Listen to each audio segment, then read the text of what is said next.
My people, where you at? Where you at? Wake up from your slumber, stop sleeping. Whip your hands, whip your hands, whip your hands, whip your. Come on, come on, come on. I know you're sleeping now. You gotta whip us some more, yeah? Okay, let's go. The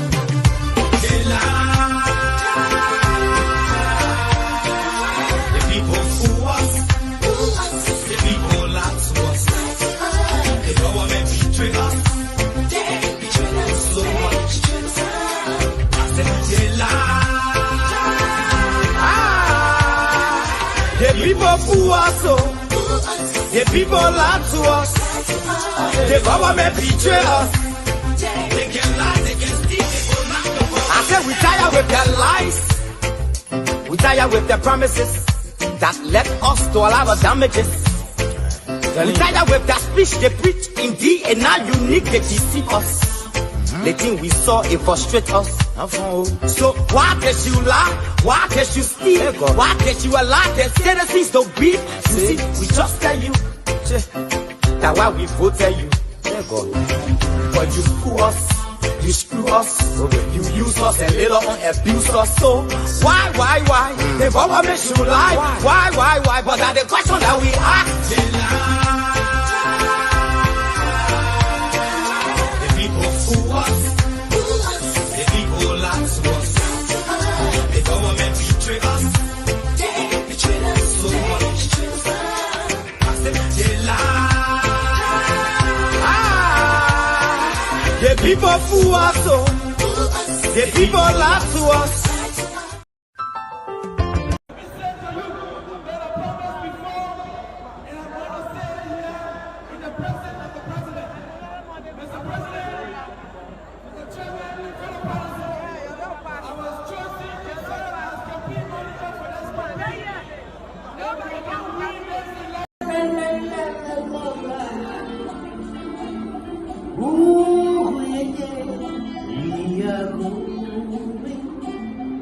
Heaven knows where we are going.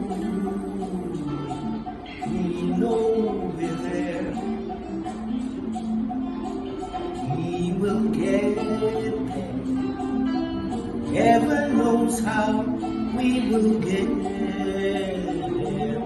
We know we will. It will be hard, we know.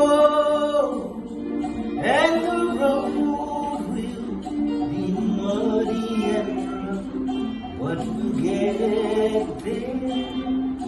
Heaven knows how we will get there. We know we will. It will be hard, we know, and the road will be muddy and rough, but we'll get there. Heaven knows how we will get there. We know we will.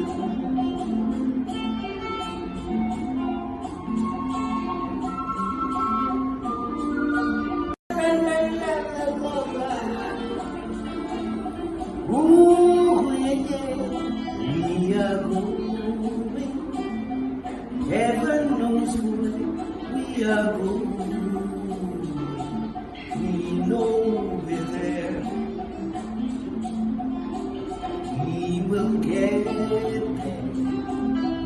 Heaven knows how we will get there. We know we will. It will be hard, we know. And the road will be muddy and rough. My people, where you at? Where you at? Wake up from your slumber, stop sleeping. Whip your hands, whip your hands, whip your hands, whip your. Come on, come on, come on. I know you're sleeping now. You gotta whip us some more, yeah? Okay, let's go.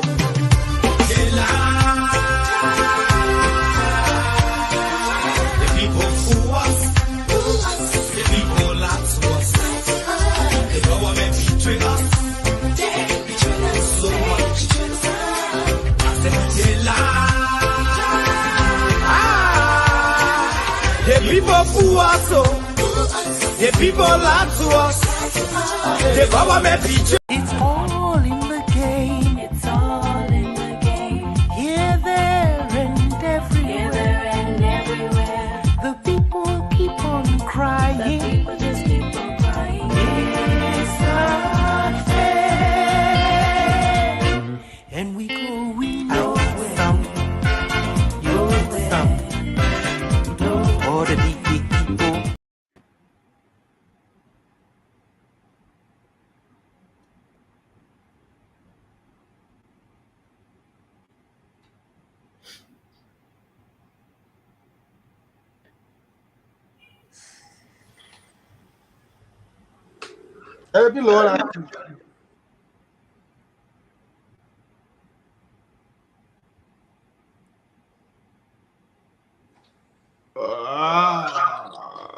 Can you guys hear me? Good afternoon, good evening. Good evening. Where is let me see what I can bring Pastor Mo. Get Jupo on the screen.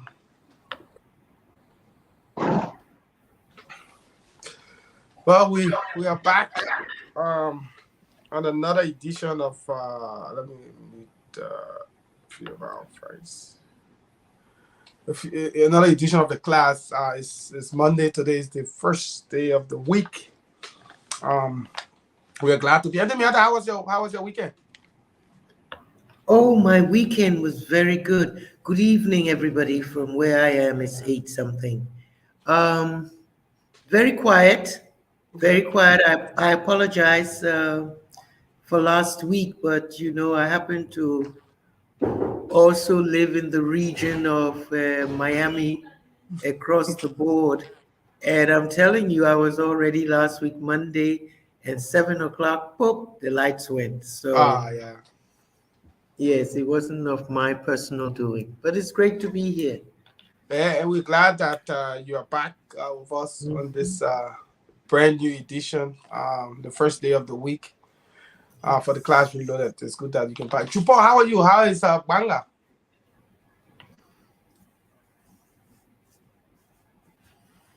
Well, I'm actually okay, and Banga is great. We're grateful for the life, and it's good being with the team on this Monday's edition. Thank you. Pastor Mo, how are you? It's good to see you again. Yeah, it's good to see you. Enemy other welcome. Thank you, God. Pastor. Yep. It's a beautiful day. Thank you. Well, there are lots of things to unpack this week. Over the weekend, we've seen a lot of news items making the news. Today, of course, again, we woke up to a lot of new developments, lots of trending issues to talk about. And interestingly, there are things that instead of the country being focused on in terms of what will the impact it has on the country. I see that the country, people trying to sway our attention from the real conversation.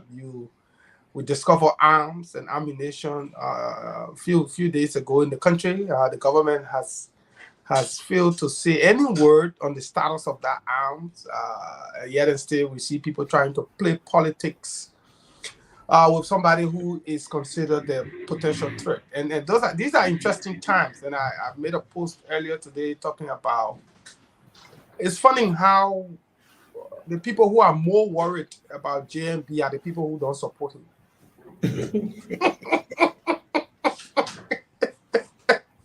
It's funny, I don't support Ete Miata, but then every day I come on the air and say, Ete Miata need to be careful.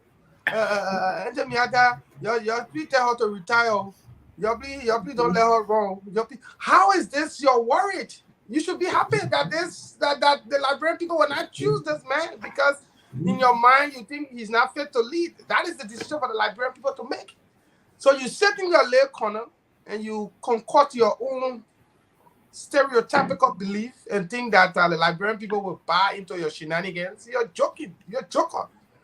As far as we are concerned, and what the Liberian people want, JMB is the next president of Liberia. You can come here with all your trashy propaganda make these subtle posts on Facebook that we all know the place is coming from. It's not going to change our mind. So don't waste your time, people. Don't waste your time. We're fixated on JB, and he is our candidate, and no amount of subtle maneuverings by some of these core artists across social media will dissuade us from supporting who we want to support. But I mean, let me say welcome to all of our panelists. We have, of course, Ntemiata Famule here with us, Komemo Ali, Jupoy, Michelle Jupoy from all the way there in Banga City, Bon County, Pastor Mo, and of course, Geraldine Matthew Pia. Hopefully, we will be joined by Dor Cooper. Dor Cooper, he's I think the mayor of Ganta. He's the mayor of Ganta. Hopefully, he will join us. Once he joins us, we will link in. Let me say welcome to our radio station, Bourgeois Radio FM 98.1. Dor is not a mayor of Ganta. Dor is former mayor, former superintendent of New Yeah, but if you are the current mayor, you get suspended. He left Superintendent Joy and took Mayor Joy. Who does that? Liberians. After you serve a county as superintendent, you come back to be mayor. You got former minister in Labrador when finance minister or hustling for director job.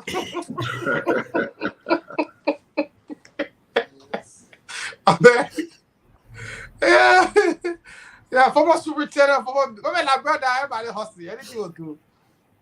But I mean, but let me say welcome to our radio station. That's Bourgeois Radio FM 98.1 in Montserrat, Premier FM 98.1 in Banga, Bon County. That's where Jupor is, and then we have Radio Dupa FM 98.1 in Grand Bassa County, Voice of Lofa FM 99.3 in Lofa County, Radio Joy Africa 97.5 in Margibi, Voice of Compa FM 106.5 in Nimba County. On tonight's edition, we'll be looking at, of course, trending national issues that may headway during the course of the weekend. And today, our panelists will go across the table and talk about trending national issues. And then we'll look at the statement by Prince Johnson. Prince Johnson, who is the senator of Nimba County, has been in the news lately. And of course, this time around, speaking about how he believes that the basis upon which he supported George Weah, on the basis that Weah was world best, European best, Africa best, and that being all those best who have transmogrified into bringing development into the country, into bringing investors, as he put it. Unfortunately, that hasn't happened. The country lies in ruin. There hasn't been a single investor in the country in the last 6 years. According to him, the only investment in Nimba County in the last 6 years is the Metal Steel, which happened under Judy Bryan and Ellen administration. Since then, the county lies in ruin. The roads that are being developed were projects of the previous government. He's been talking a lot. We'll dig deep into his mind, and and our panelists will weigh in on what his thinking is and whether it's something we can trust, and how will this affect the CDC. But let me say welcome to all of our listeners in the comment section. I see Edwin Kwekwe Lumbe, I see Moses Zawiye, Gabriel Zawiye, Aaron Siafa, Desmond Famule, Regina Benson, William Fodekwe, Susan Boaka, James K. Colley, Charles Young, Joshua Russell, Jacob Mapa, I see Fumi Masekwe, just a person I recognize you, Desmond Bori, Sarafina Habu, Fano Roland, what's up, Roland? Josephine Mason, Tanu, I see Cornelius Hunter, Tokpa, Momo, Sandy Manning, Solomon, Jimmy Kamo, Nora, Phil West, Kona Gunter, Isaac Twala, Praise, how are you, Praise? Ibrahim Kamara, Yakakek Wei, Emmanuel Wole, Eddie Sami, Cyrus Johnson, Sam Zor, Kenyatta Weah, Abraham Nation, Jerome Newberry, Arthur Smith, Helen V, Joseph Boaka, Hina, Stephen Dashers. Come we say, how are you? Chinapo, welcome. Bashel, Wama, Daniel, I see Daniel Kelvin, Morris Harris, Julius Brown, Regina Benson, Jimmy Camo, Alex Twajev, Sisphobe, Warity, Eddie Eden, Ian Harris, Samuel Hollywood, Thomas Camo, Jerome Newberry, everybody, Sharif, Dove, Amos, Morris Sanyon, Alexander Reeve, and all of you listening. Kindly share the show. Melvin Roberts, Alfonso T. Alfonso, how are you, my brother? It's been a while. Jerome, Steve Kennedy Johnson, Totute. Guys, just share the show. Augustine Napla, just share the show. Let us have a wonderful, wonderful, wonderful conversation. We're going around the horn to talk about trending issue. I will begin the conversation with Pastor Mo. He'll talk about trending issue. Jupor will give us update from Banga, Mo Ali, Ente Miata, and then Pia. 2 to 3 minutes each. We got to pay attention to the time. We have 2 hours and 30 minutes to be here. So let's pay attention to the time. Pastor Mo.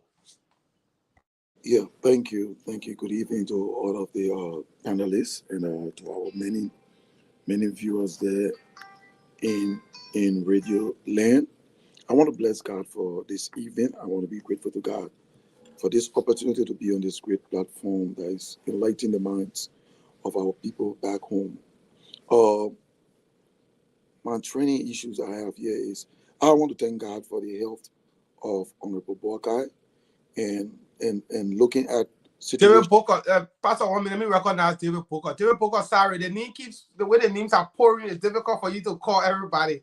My apologies, David Booker, I see Theophilus Jigbe, Kalelu Tuawale, Bapu Hall, Godwin Doe, and everybody. The way the names are going, it's difficult to just be able to call everybody. So my apologies, David. Go ahead, Pastor. Yeah, like I said, I want to bless God for the health of Honorable Boakai.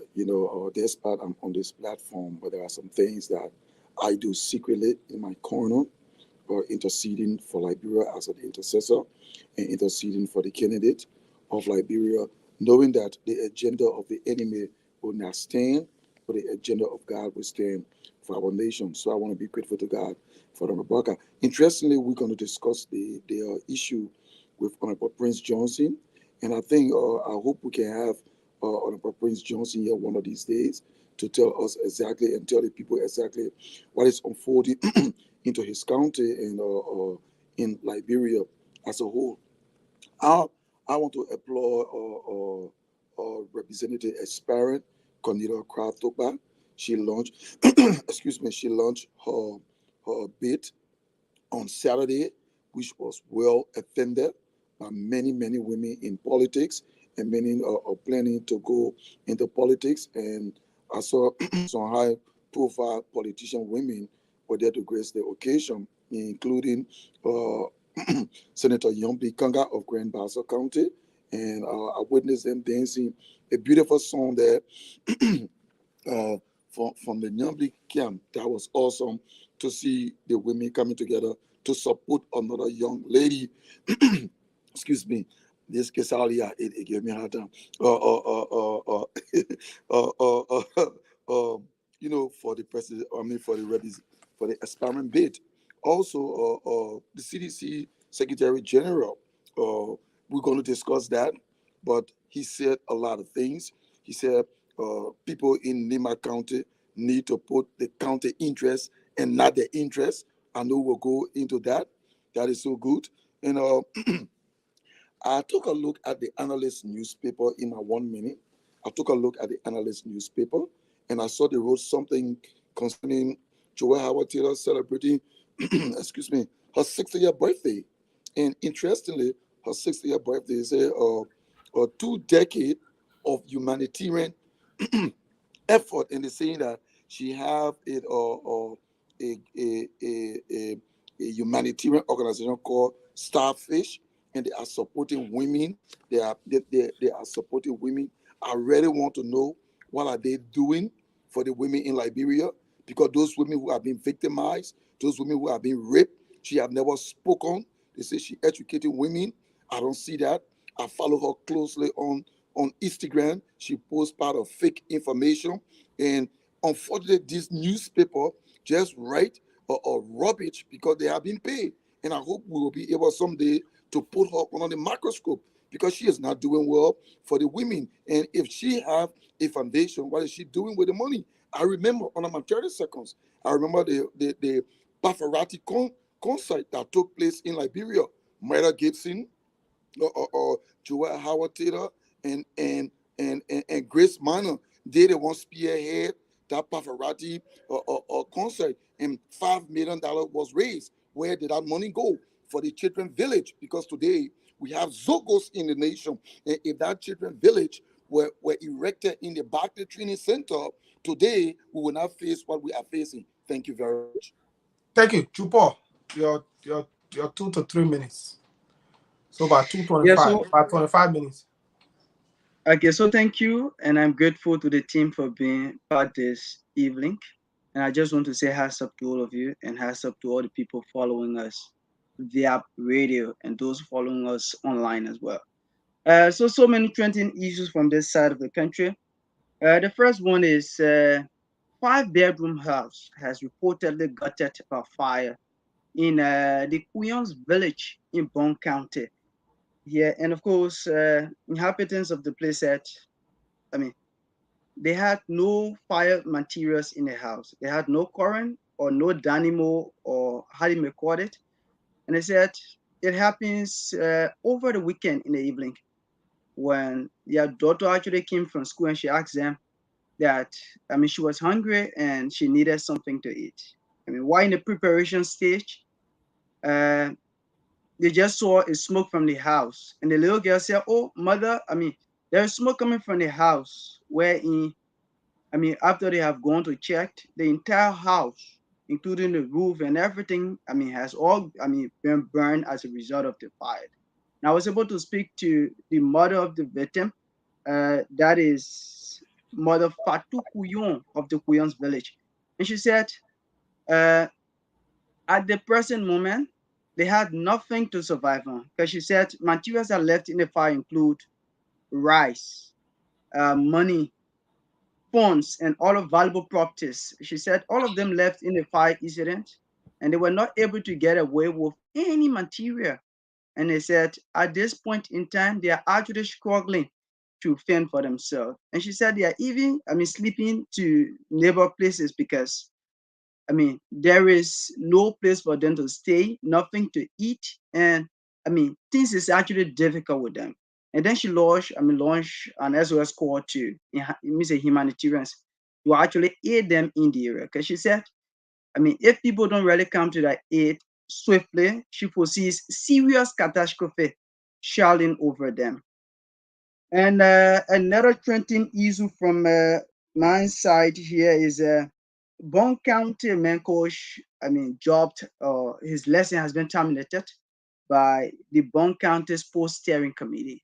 So in their letter addressed to him over the weekend, Mr. George Philip Morba said the men's coach, was involved into inciting the players, and wherein some of them abandoned the camp. Even him, he abandoned the camp, and he left the place.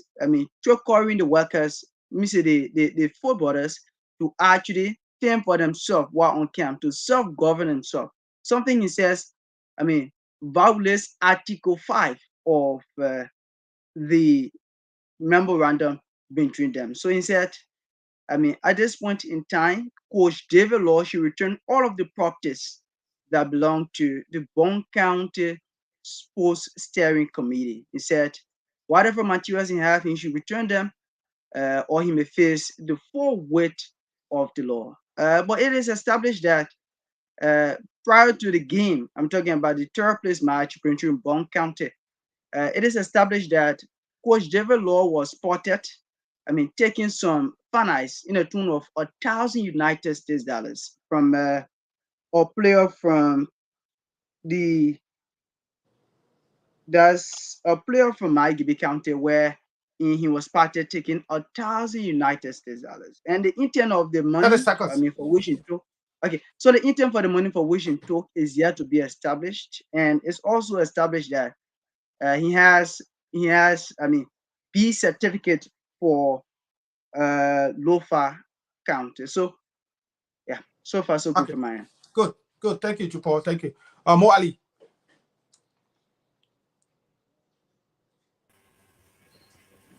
So thank you, Stephen. There is one thing that I'd like to highlight quickly if we would discuss this funny statement from Dima Bowie, then I'll go to the issue of the Western cluster.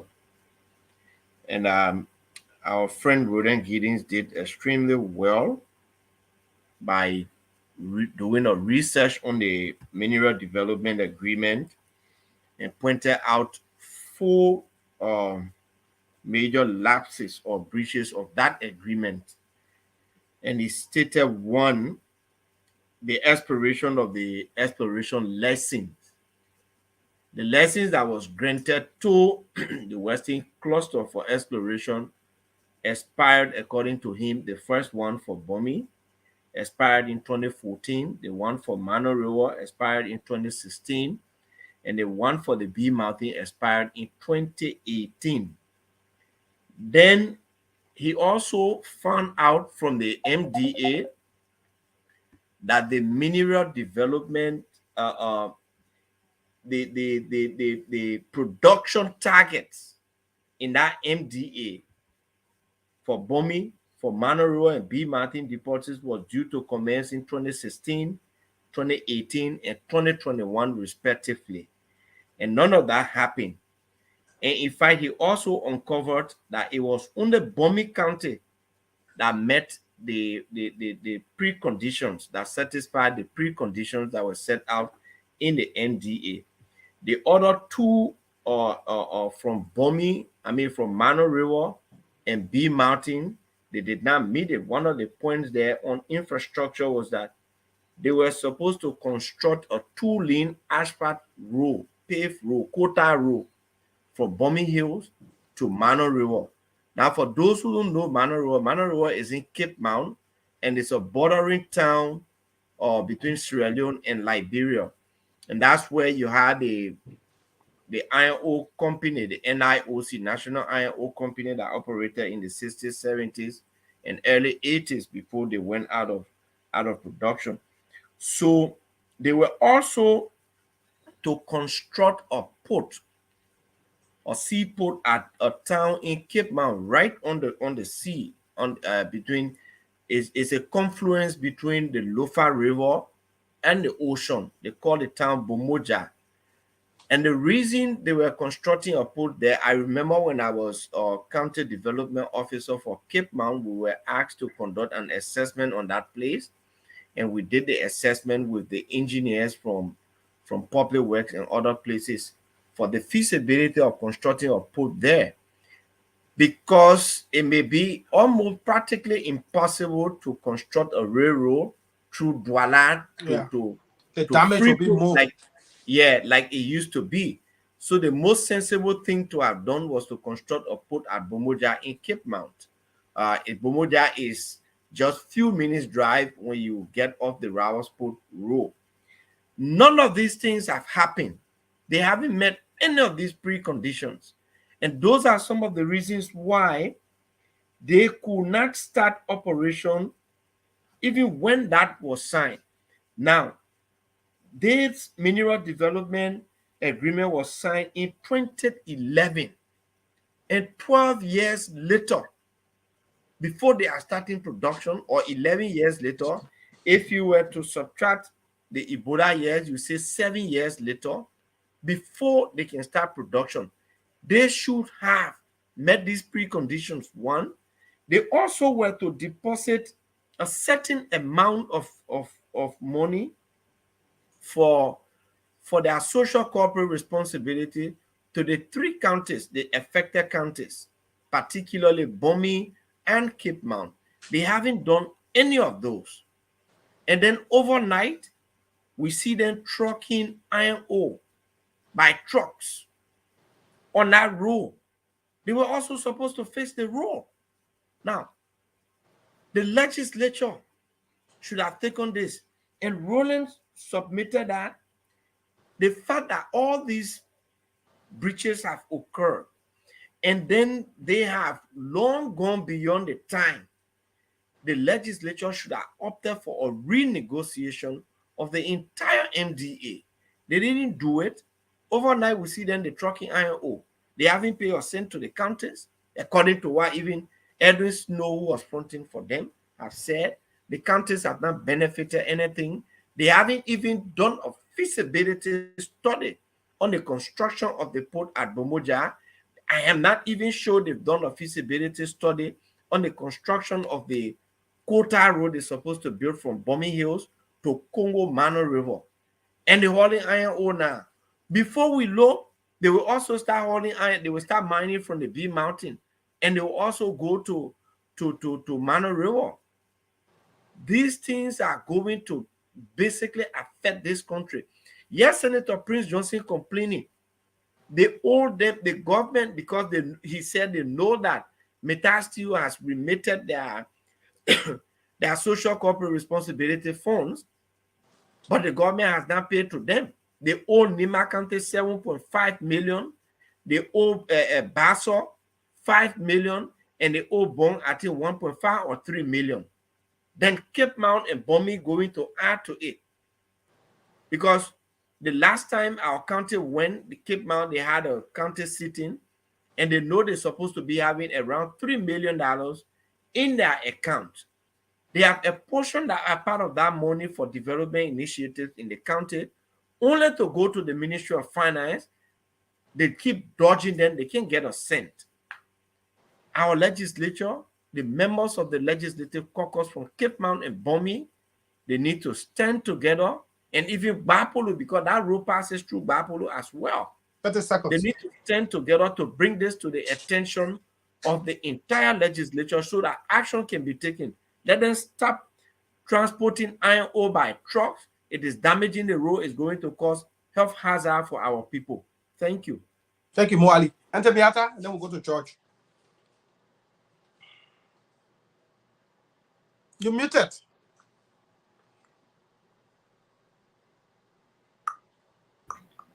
I'm so sorry. It's okay. Brother George Lobo, welcome. I'm always happy to see you. I don't see you enough. I know, Edwin Miata. I'm glad to be here. Yes, I don't see you enough. Okay, my trending issues, and it's like accumulative since I wasn't here last week, and it's more of a social. My issues are social. The first thing that worries me as a mother, a grandmother, and a woman is the number of unexplained and unsolved deaths in the society. Every 2 or 3 days, a body is being discovered here, there, and it's almost as if our society has gotten immune to it. Nobody makes a noise, nobody asks questions, only the family. The family is always on their own against the police.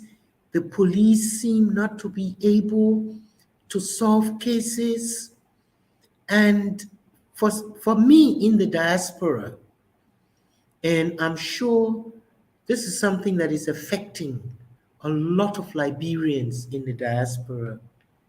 You yearn to go back to your country. You want to just go for a holiday. You want to go for a family funeral or something. And when you hear the news from Monrovia on a daily basis, or you go to social media, you are tempted not to try it, simply because we're not getting any answer.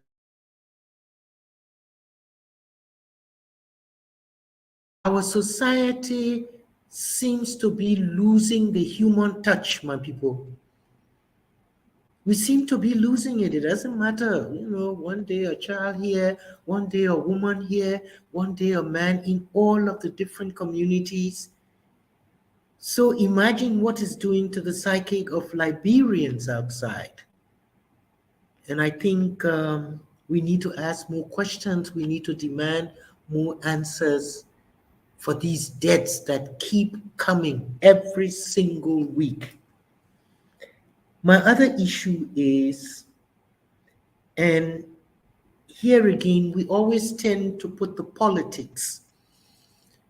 We tend to put the politics about everything else. Nothing else matters but the politics. And I know at this particular time, this year that we're in, politics does matter. But there's a bigger problem in our society. The proliferation of drugs in the society and being consumed by our young people.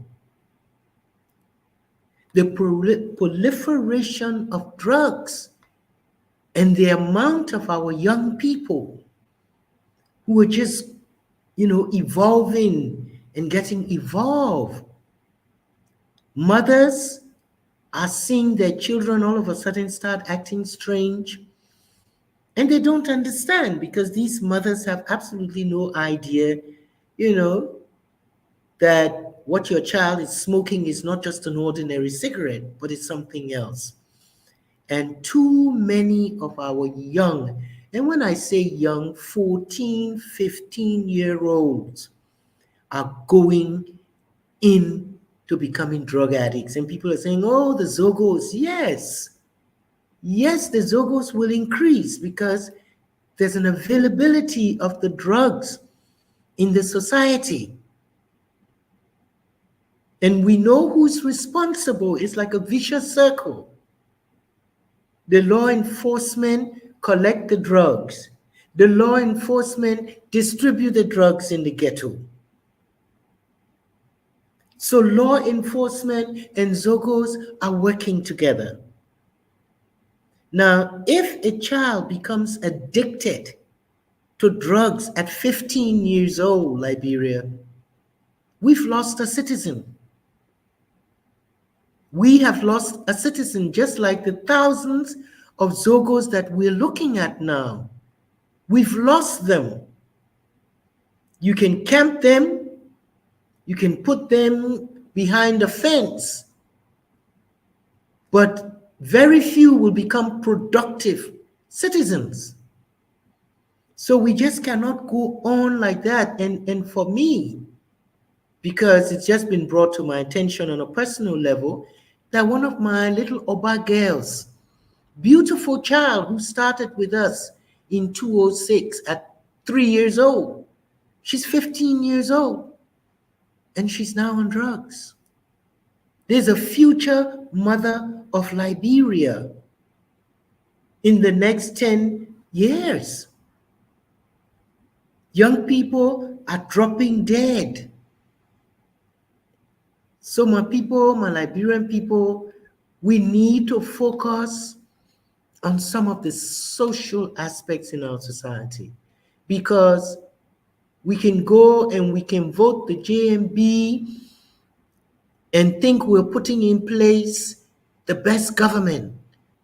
But if you have a society that is completely indisciplined, 70% drug addicted, then what do we have to work with as a nation? What do we have to work with? What will Liberia be in 2030?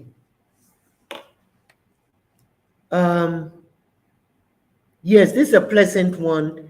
I try to follow the county meet, and for me, I think it was a healthy exercise because I saw what the positive benefits of sports could be.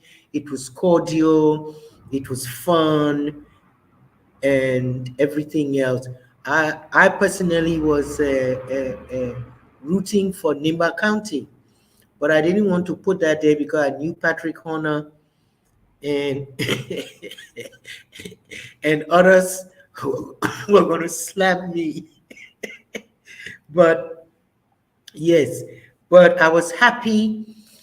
I was happy at the outcome, and even at the end of the final, I follow the narrative. Sometimes it's very toxic when we're competing against each other, whether it's on political party level or sports. But this time, it was nothing but fun and joke, and I thought, oh, that is healthy.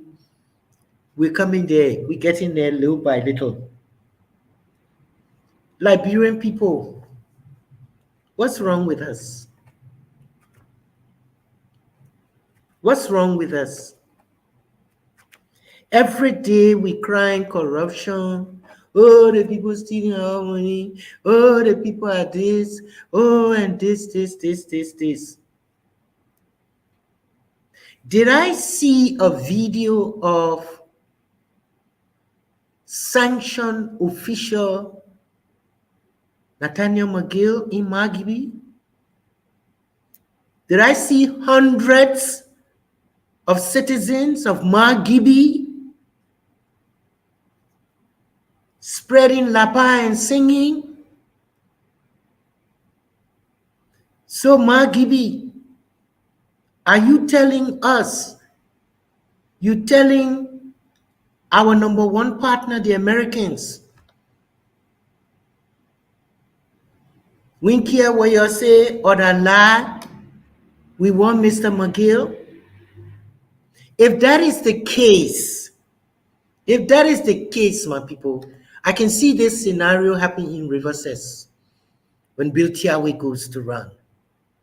I can see it happening for any thief, any discredited person. I can see it happening in Liberia.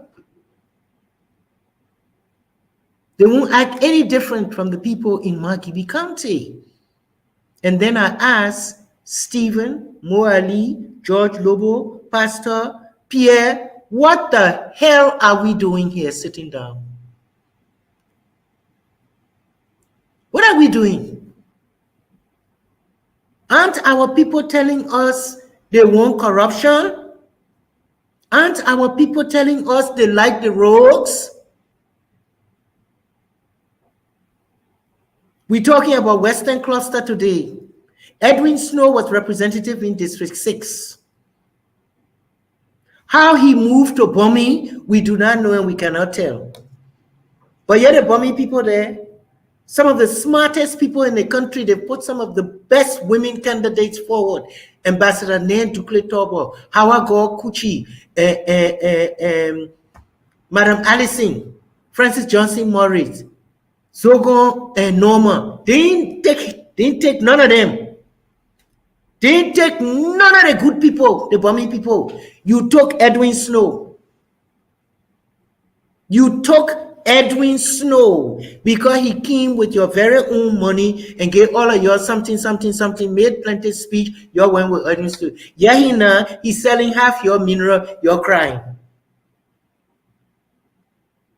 You keep doing the same thing over and over again. And I don't know how long my colleagues and others will continue this fight, but I've almost reached the conclusion that, look, our people like the rogues, yeah? They like the rogues. You like the rogues. You don't like honest people in our society. We don't like honest people. We don't hold honest people up. So crooks. And whether we take Joseph Boyka or not, my people, if you don't watch who you're putting in the legislature, we ain't going nowhere. We're going nowhere.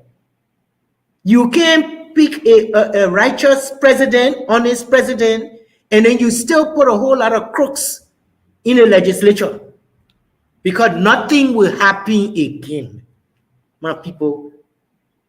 Nothing will happen. And last but not least, Stephen, can we once in a while get a couple of more women on the program? A couple of more ladies. Yes, there are quite a few women around. I mean, I don't think we should. I don't think we should take them from. I don't think we should take them from Miami unless we'll get stuck with all of. I think we should find somebody in the diaspora. We've got Sharon Vincent in the diaspora. We've got How I Met Siga and others. But sometimes I feel kind of lonely. That's all. All right, we'll work on that, Auntie Beata. Thanks for your turning issue, George. Stephen, I think Auntie Miata, let me say hi to my fellow panelists. I think Auntie Miata and Mo Ali clearly spoke for me. I just wanted to add a few things. Stephen, you know I've been telling you, I had to leave this show because of work engagements. And just so you know, Auntie Miata, that is the conclusion some of us have gotten to. I'm going to be honest with you. As a young man, to leave America, go to Liberia consistently, trying to educate and enlighten the minds of our people. Auntie Miata, I left Liberia after 12 years, went to Liberia, campaigned from county to county during the referendum.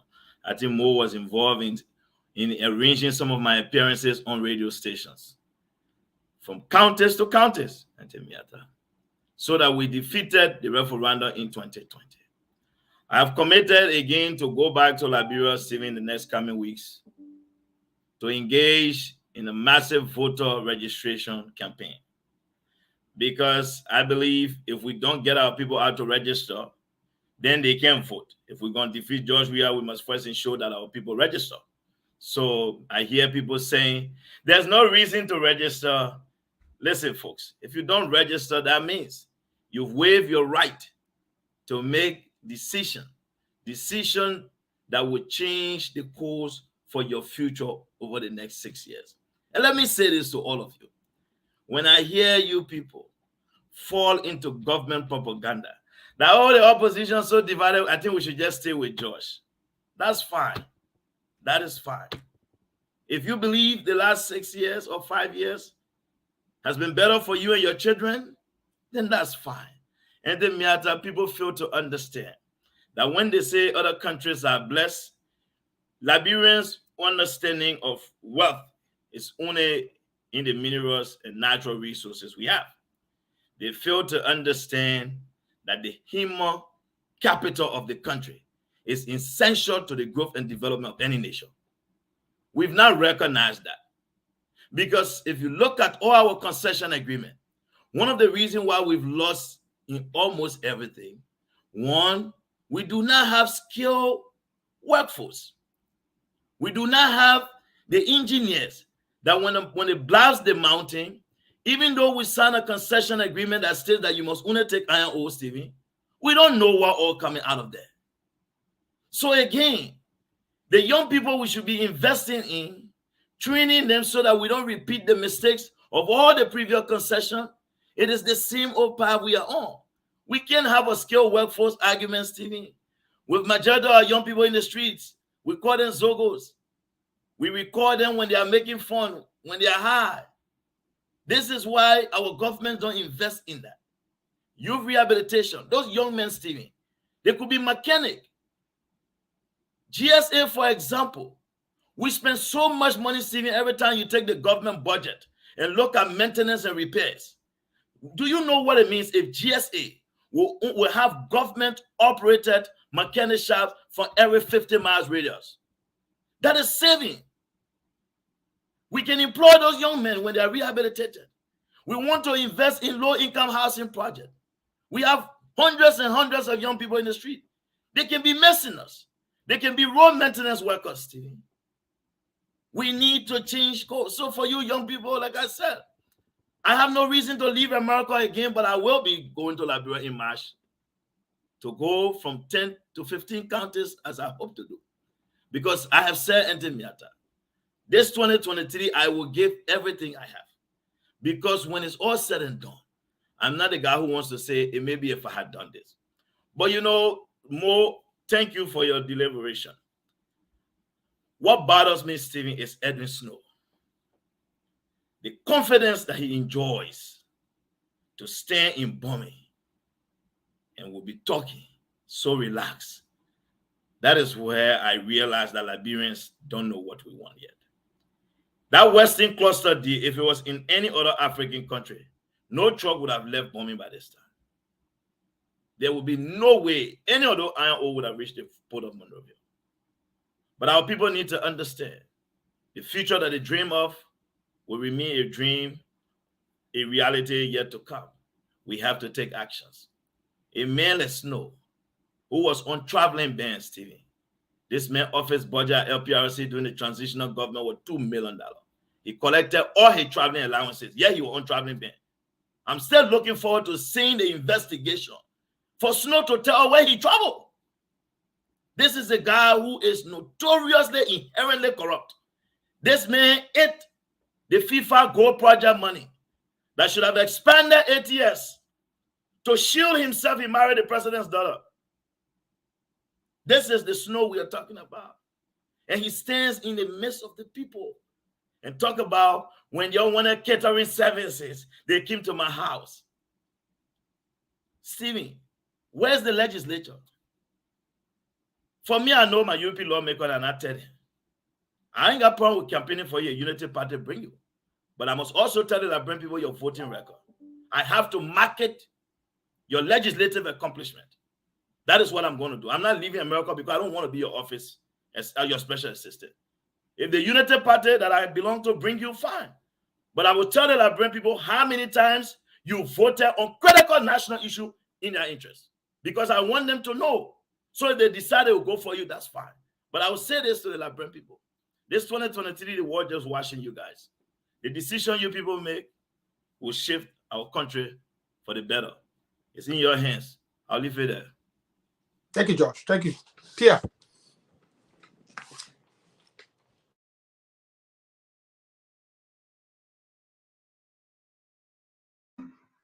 Auntie Miata has not been here for a while, so she made her presence felt with a long narrative.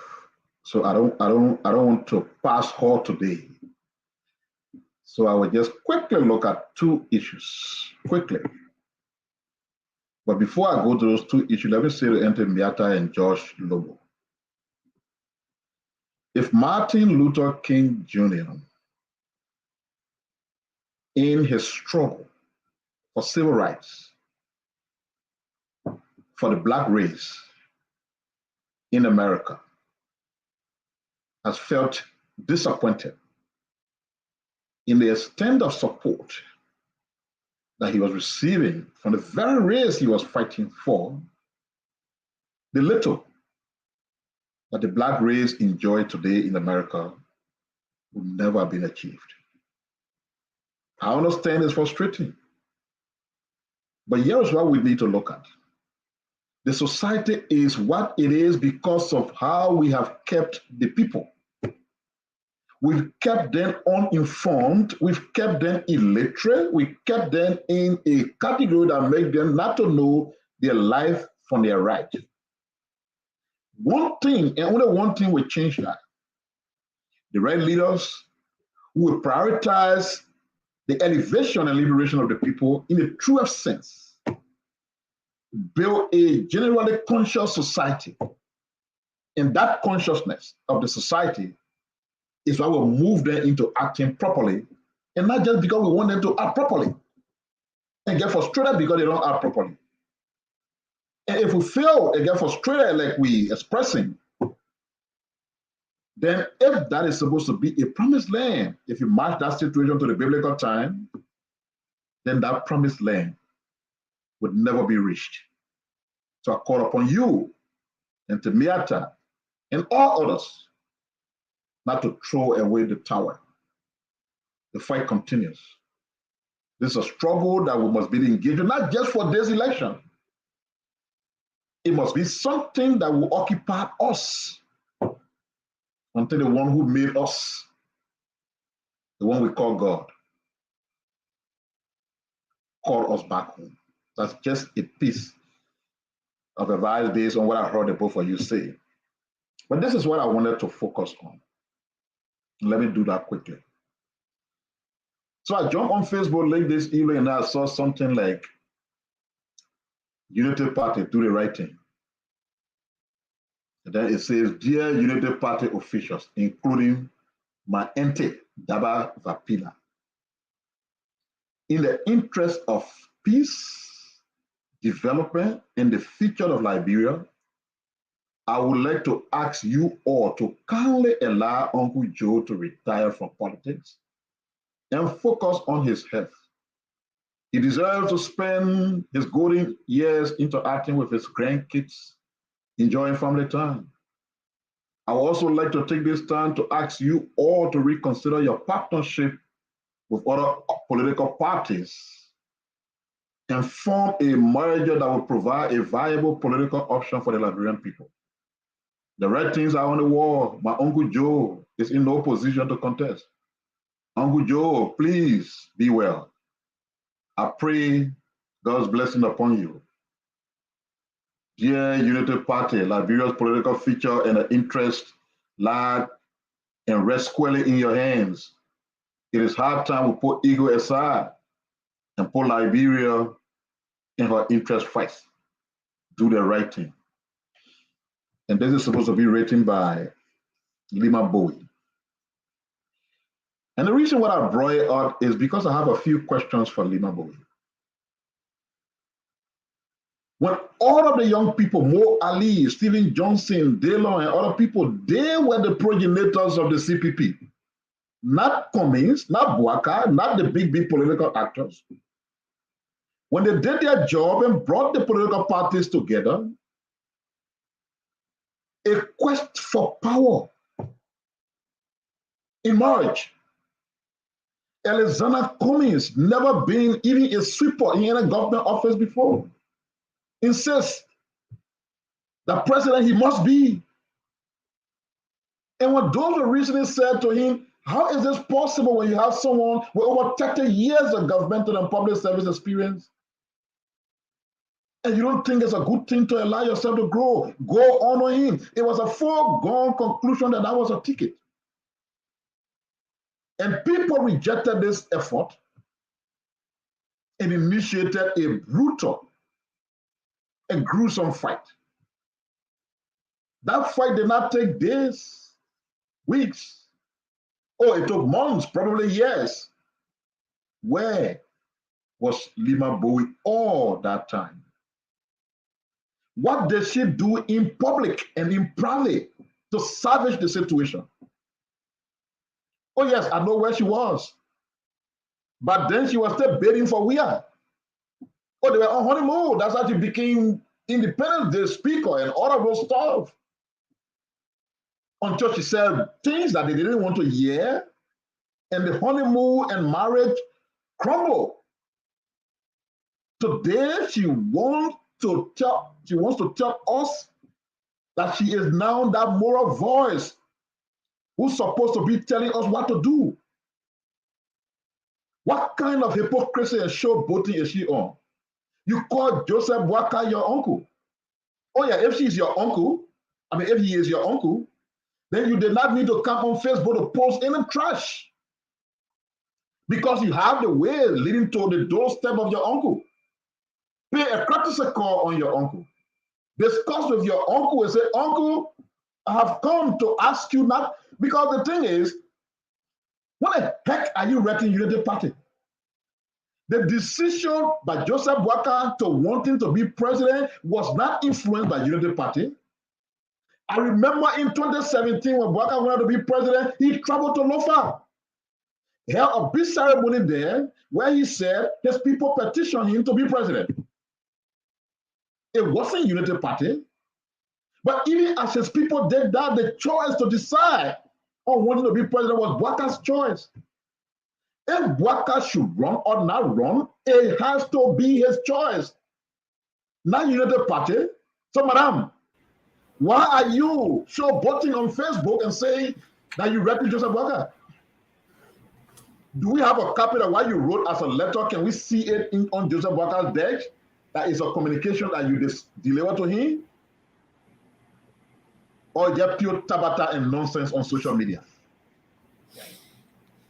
And you know plenty book, and you know that L'Oreal. Why you can be president too? Go wrong. Go be president. You are a lady, and I will say this, then I move on to my next issue quickly. You are not a fine example of what a Nobel laureate should be. I remember when you and Ellen Johnson Sirleaf jointly got the Nobel Peace Prize, when you came back home, the only fruit of the Peace Prize was for you to fight Ellen Johnson Sirleaf openly. You came back and declared a fight with you and Ellen that went nasty to the extent that you resigned. Oh yes, leave that where you are. That's not what Nobel Peace Prize people can do. But that's what you do. And all you're trying to do here with your showboating and blah, blah, blah, is to do that same business you know how to do well. Confusion. What is wrong with you? If that advice, quote unquote, if it is one solicited, who needs your advice? You think we short in supply of advisors or people who know better? Oh, when did you become a medical doctor to start making these conclusions about JMB for which you're not wrong? Many of you got to take time, because this man you're seeing the way you say you're seeing him, in a Liberian way, some of you were kicking the bucket long before him, if you're not careful. Because this thing God called death, I've said it, I will say again, 5 months will be making that, 12 years will tracking that, 60 years will making that, 40 years will making that, 90 years will making that. So somebody's age does not determine that they are at the graveside or they are about to die. And even a short period of illness does not say that either, because who doesn't get sick? Who? So find something to do, Lima. We don't need your advice. Your advice, your comments are unsolicited. Oh, why are you not writing Alexander Cummings? Because after we have frustrated you, that's where you were leaning. Why are you not writing him? Why is Bwaka and Unity Party? Okay, why are you not saying Unity Party found different candidates, but you say we're going to go back to my job? Debating you a dream for where you're not doing it for Cummings? If Cummings depends on Unity Party to be president, you and him, you're wasting your time. The mission you unfilled. That's nonsense. We'll give it no heed. When you come back next time with some more writing, I will come back in a much forceful way, and you will not like it. Finally, let me talk about the county league. Yes.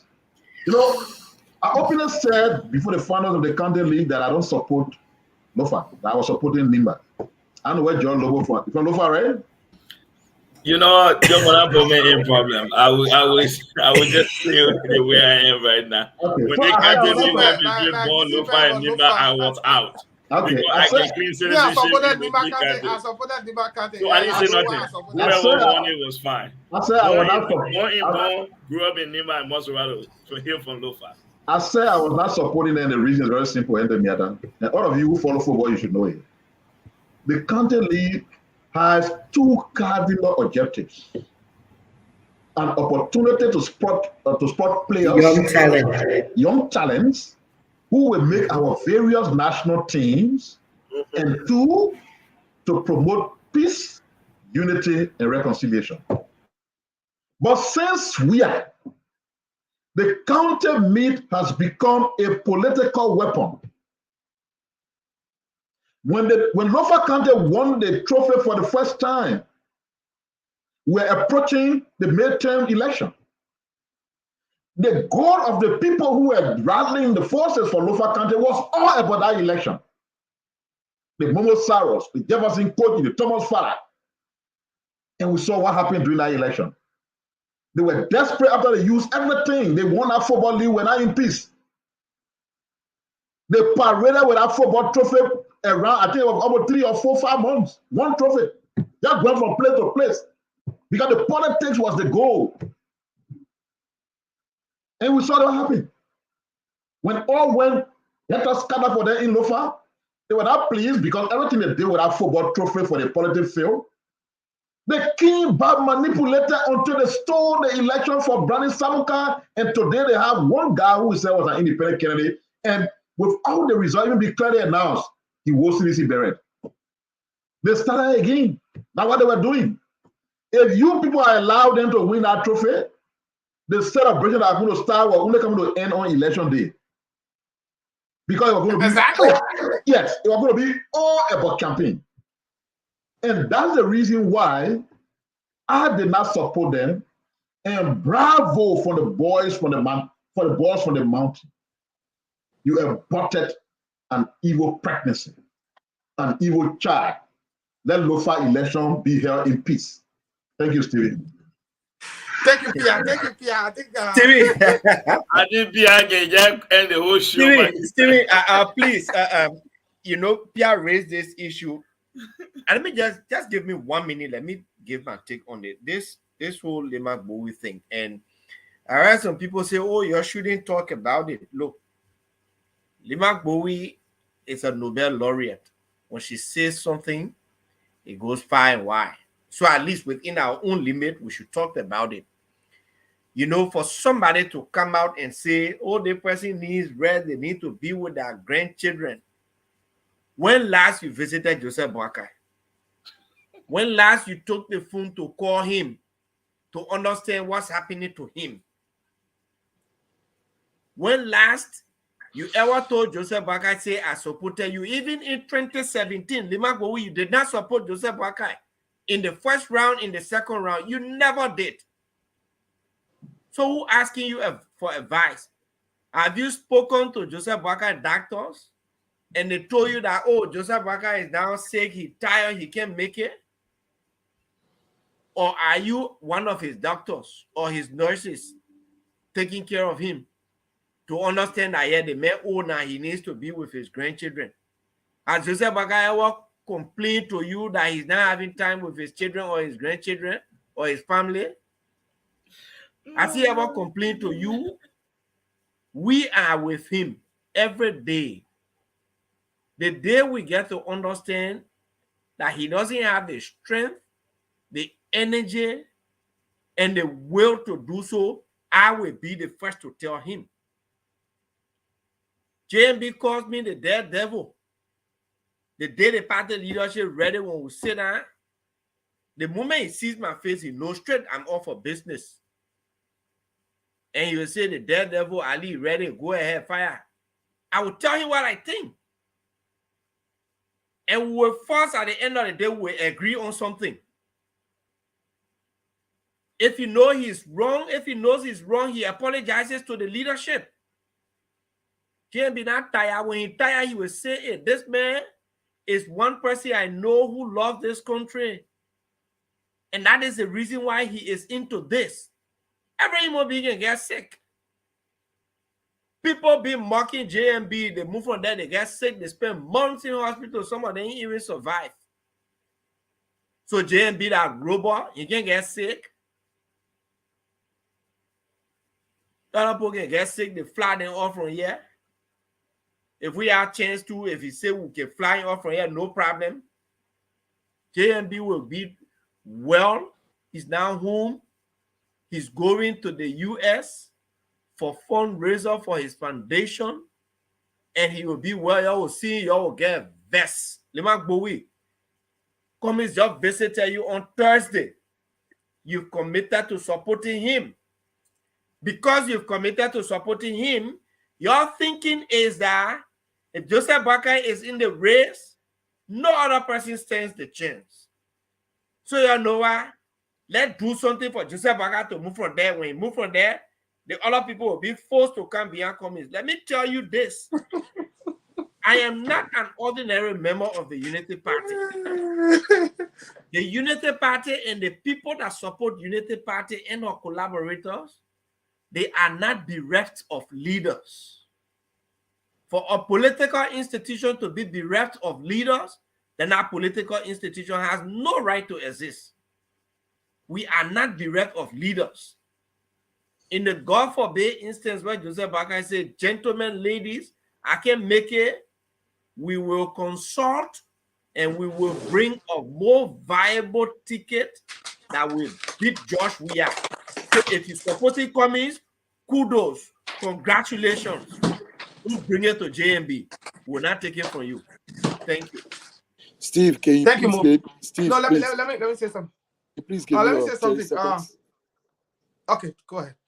Yeah, just 30 seconds. You know, a couple of months ago, surprisingly, Lyman Bowie and Deputy House Speakers were here in Charlotte, North Carolina, staying in the same hotel together, left for a fundraising that we all attended to. And I know that something was up the sleeves. But what exactly I want to say, I have an intel in Liberia that I speak with. I'm not going to give my source, and I think I put that in the chat room. And my question to my intel was, how about this armed business in Liberia? What do the police have to say? And the reason why the police is not coming up, because every information he texts me, I'm trying to delete it because he had been suspected before. And the issue here on the police hand is that these arms were shipped to Liberia by a businessman. They have this businessman name, but when his boss go to the meeting, it's difficult for him to get this businessman name. He said, in a couple of days, he will give me this businessman name. But the businessman said he's not willing to talk in the absence of his lawyer. When his lawyer get back in the city, then he will speak to the police. So the police know exactly who shipped the arm and for what purpose the arm shipped. Lastly, my Gilden, they are trucking people from Monserrato to attend the program. Prince Johnson just revealed in Sacré-Pied that Coach then took a lot of people from Monserrato in buses to go to a petition program. So we know what is going on. They have the money, let them spend the money. Thank you, Brother Johnson. Thank you. Let me bring Chupor in from the back. Let me say something. And PR talk about it, but let me say something. Anthony Ada and George. You know, Cory Booker. He's a senator, From New Jersey. U.S. senator for New Jersey, and he said something once that I like to take cue from. You know, and he's one of the young progressive Democrats and somebody who's been viewed from the prism of somebody who could be a potential president. He said something very interesting, and I think it explains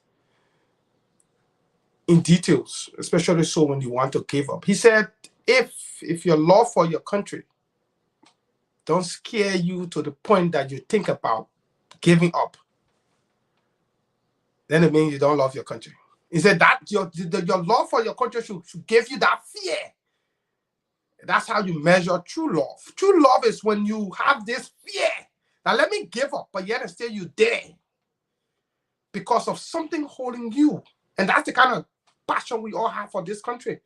You know, and then we could wake up one morning. I told somebody, they say, oh, you're in this thing for jobs. You're doing that. I told somebody I can wake up one morning and say, you know what happened? To hell with Liberia. And I focus on my own career growth. The 4 hours I spend here, I can use it to read new books and maybe learn new skills. Because 4 hours alone is enough for me to learn new skills. But yet still we choose that, no, we will not do that. We'll use it for our country. This is the extent to which we have this unexplained love for our country, to the point where at times we feel like giving up. But there's something that ties us. And let me speak about this. When I hear people complaining that JMB shouldn't run, he should retire, I'm concerned because those who are making these utterances are not people who are in support of him. Then it speaks to a motive. Because if the United Partisan were the ones making the argument that JMB should not run, then it points to the fact that UP as a political institution is convinced that JMB. But yet somebody who doesn't support you, but yet it still comes in the public glare and say, don't run. Your age there is fear. It's a matter of fear. I remember when President Biden decided to contest, Republicans wanted to play the same age factor. You owe. Biden can't do this. Biden can't do that. His age. Sleeper Joe. There were all kinds of names. But I told somebody the presidency is not a wrestling match. It's not a marathon, 800-meter marathon where you need this macho man to be at the executive mansion. The presidency is essentially about decision making. The kinds of decisions you make that will move the needle, the kinds of decisions you make that will transform your country for the best. And as you've seen in the last 3 years under Biden, he's been dubbed as one of the most successful U.S. presidents, even though he's 80 years old. And I'm also convinced that he's the next candidate for the Republican Party, for the Democrat Party in 2024 when he will be 82. And so, and let me also say this. You know, when Lema made the post, I went on and commented and asked a few questions. And I said to her, when you say form a merger, what essentially are you saying? When you say JMB cannot run, what are you also saying? And then when you also say that we should form a ticket in the best interest of the country, what is underlined as best interest? What ticket constitutes best interest? Instead of these subtle comments intended to use it as a means to campaign for your candidate, I expect you to be emphatic. I expect you to be like Balu. Balu, even in his shenanigans, was emphatic that the ticket is Bwaka Commit to win. But for you to use your platform, which should be used at elevating the issues in the country, to want to use it to attack a man, to throw a stab at his health, of which you have no knowledge about, then it speaks to, one, hypocrisy on your part, and two, the extent to which people are willing to cause damage in these elections. And let me just say this, and maybe a lot of us here don't know, Joseph Boakai will be a candidate in October of this year. In the God forbid instance, underline, God forbid, in the God forbid instance that Joseph Boakai will not run, the United Party will be on the ballot. The UP is not a political institution where it is looking for candidates. The notion that UP is, look, we have surplus candidates. We have surplus candidates that tomorrow morning can be stand-up bearer. UP is not some of your like a political institution that is based upon the pocket of a common man that you're riding his wallet only because he's around. We know how some of you got political institution. It was bought. You bought this party. Not that you believe in the ideology of these political institutions, but you bought them. You bought them. The United Party was established in 1984. How do you think over 30 years, the United Party still stands strong, even after her most successful stand-up bearer left the stage, Ellen Johnson Sirleaf, the United Party is still in force in the Liberian political system. Look at the other political party. The Two-Win Party died in natural death after Talbot. NDPL went in a state of vegetative coma after Dole. MPP is on life support. The United Party in the immediate past election after she left power came second. The MPP in the immediate past election after she lost power came ninth. The Two-Win Party, I cannot even say, in 1997, the Two-Win Party came, I don't know what position she came. And so for you to sit and think that the United Party is bereft of candidates who are strong enough to move the party into the future after JMB, you're joking. You're joking. This is the institution established on the grassroots foundation of the ordinary Liberians. Those who formed this political institution were commoners, the likes of Jackson Dole, Edward B.M. Kesseley, Teacher Gabriel Collet. The United Party were established on the blocks of these people. They died fighting for the Liberian people.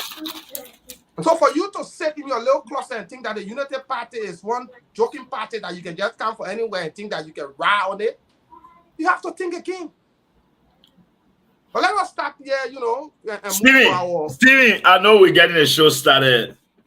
But I want to just bring something to just in addition to what you guys said. I think if you notice, I've said nothing on the old man's health. One thing I want for Liberians watching us and listening to us to know: the top 4 major political contenders in the republic, every one of them have left Liberia in the last 5 months.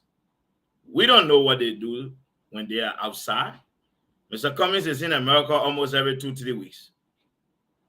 Mr. Cummings, you don't know what he'll be doing when he comes to the United States. However, Ambassador Boyka has been in the Republic for the past 9 months straight in a row.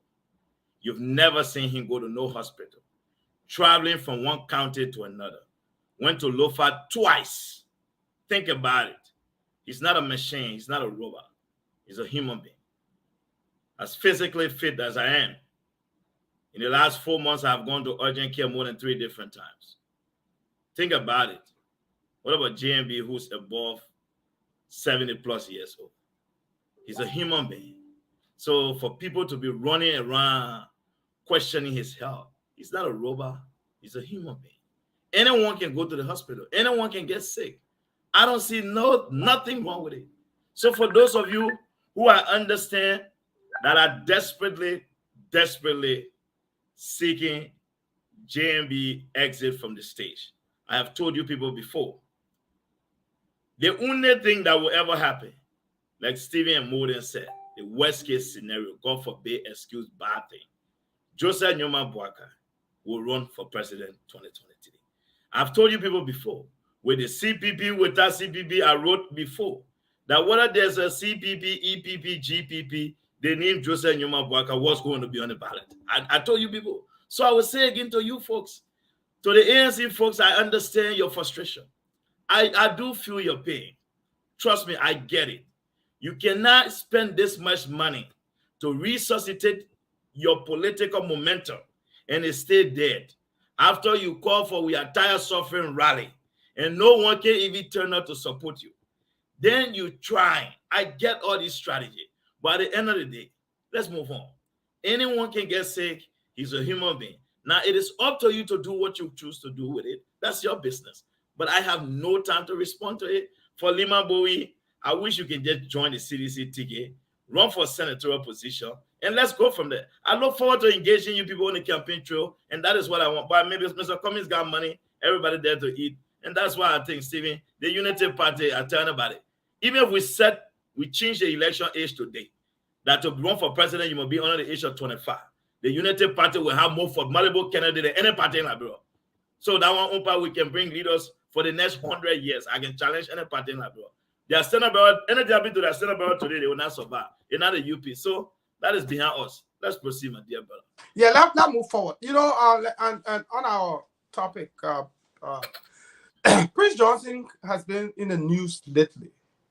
Why many persons believe that Prince Johnson is an erratic character, somebody who we cannot trust in terms of where he stands politically, since there has been history about his political decision moving from one institution to another.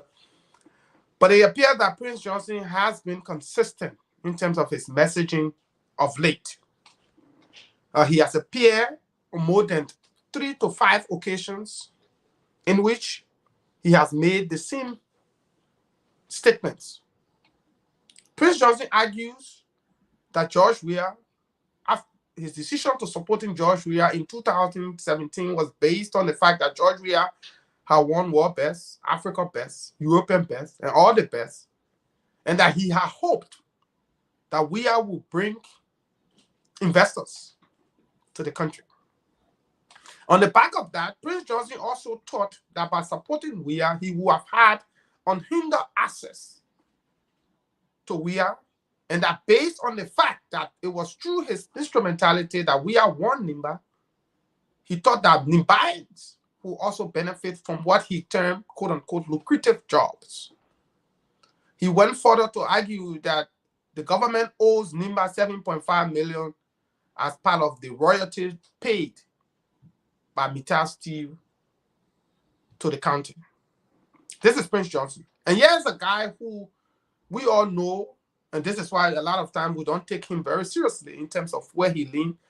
But these statements he has been making are statements that should send a message. Nigerians should pay attention to these statements. Prince Johnson, while it is true that he's erratic, is saying something that all of us should pay attention to. All of us, including those of you who are from the CDC and support Prince Johnson.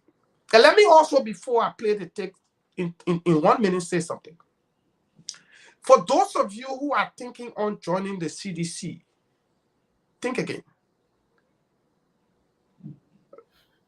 What should convince you to joining the CDC is to look at people like Jeremiah Slonte, Senator Yala, and many other Liberians who thought that by joining the CDC after she won in 2017 would have offered them an opportunity to work in government. What did the CDC do? Place red beret on their shoulder, wasted water on them at party headquarters, and left them by the sideways. And so if the CDC, who wanted or who is wanting a second term, who have treated you this way in the first term, imagine how they are going to treat you when they don't want power again, when we will not face the electorate. So if you're thinking about supporting the CDC in this election, think again. And Prince Johnson said it best. Let me play a clip by Prince Johnson so that we can pick up the conversation from there. Let me just play a clip by Prince Johnson, then we can pick up the conversation from there. What? Oh, my man was stand up. My man. Now, you know why? In my people, 2017, we voted a leader. On the ground, that being the world best, European best, African best, all the best, this election will lead to the migration of investors to overflow the space, to provide jobs that will alleviate the suffering of our people. In 6 years, this year, have you seen investor here? No. Do you see NGO? No. Now, the only company that came to this country right after our war, Meta Steel.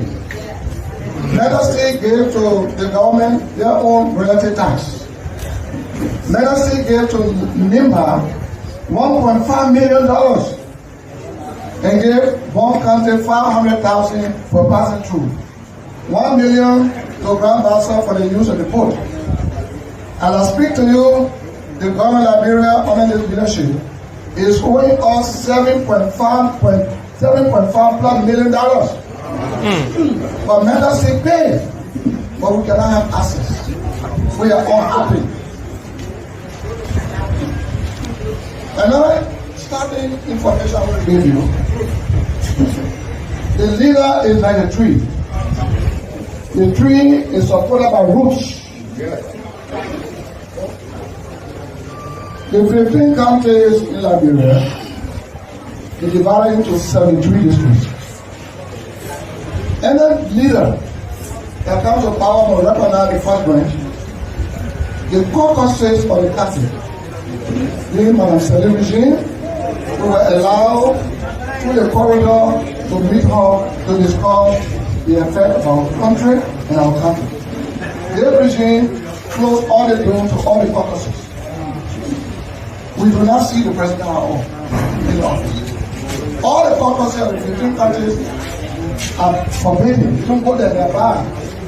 Banned for president. Why we do not know? And so, based upon these and other issues, the county development fund, apart from the social development, not for the company, the county development money, which is $200,000 for every county including that, all gone. They want us to look at Bonny Hills. Bonny Hills, IRO, what do you see today? Nothing. So our IRO is going, our money is going, we are very unhappy. We are talking about it. We decided not to sign any new agreement because we have our democracy. Now we are fighting for the nation politically and fighting for you as a county people. I observed something that I read about in the Holy Scripture. In Jerusalem, when Nehemiah left the land of his captivity, Let me keep it right there. You listen to Prince Johnson. I see the Miata having issue with internet. I'll begin with you, George. I want to hear your view on this. You listen to Prince Johnson. What is your take on it? Stephen, I think, like you stated before, Prince Johnson has been consistent in some of his utterances. Now, that does not mean I will fall prey to Prince Johnson and his dealings, but there are few things you can take him serious about. Why it is true he could make deal with the government, which is possible, or make deal with anybody, but I think he's put himself in a position where he can also say tomorrow that I made deal with the people, but I told you people that you were suffering. I told you people that no investor came to the country. I told you people that the man was not able to attract anything. But if you decide that you say we'll vote for the man, that's on you now. So he's in a sense telling his people exactly what the situation is. But he also leaving room when he used the word like, we are not happy. We are not happy means the president, we are drove to his compound and shake his hand, he will be happy. But he has also told you, Nimbadians, that yes, these were our expectations, but it did not happen.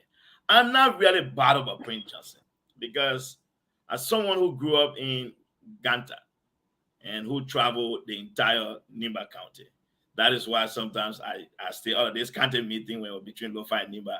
I had no side technically. But I'll tell you, I speak to my brothers and sisters in Nimba. I will tell you, many of them have realized that for the past 18 years, Prince Johnson have held his knee on their necks. Prince Johnson has kept young people in abject poverty for the last 18 years. This is their senior senator.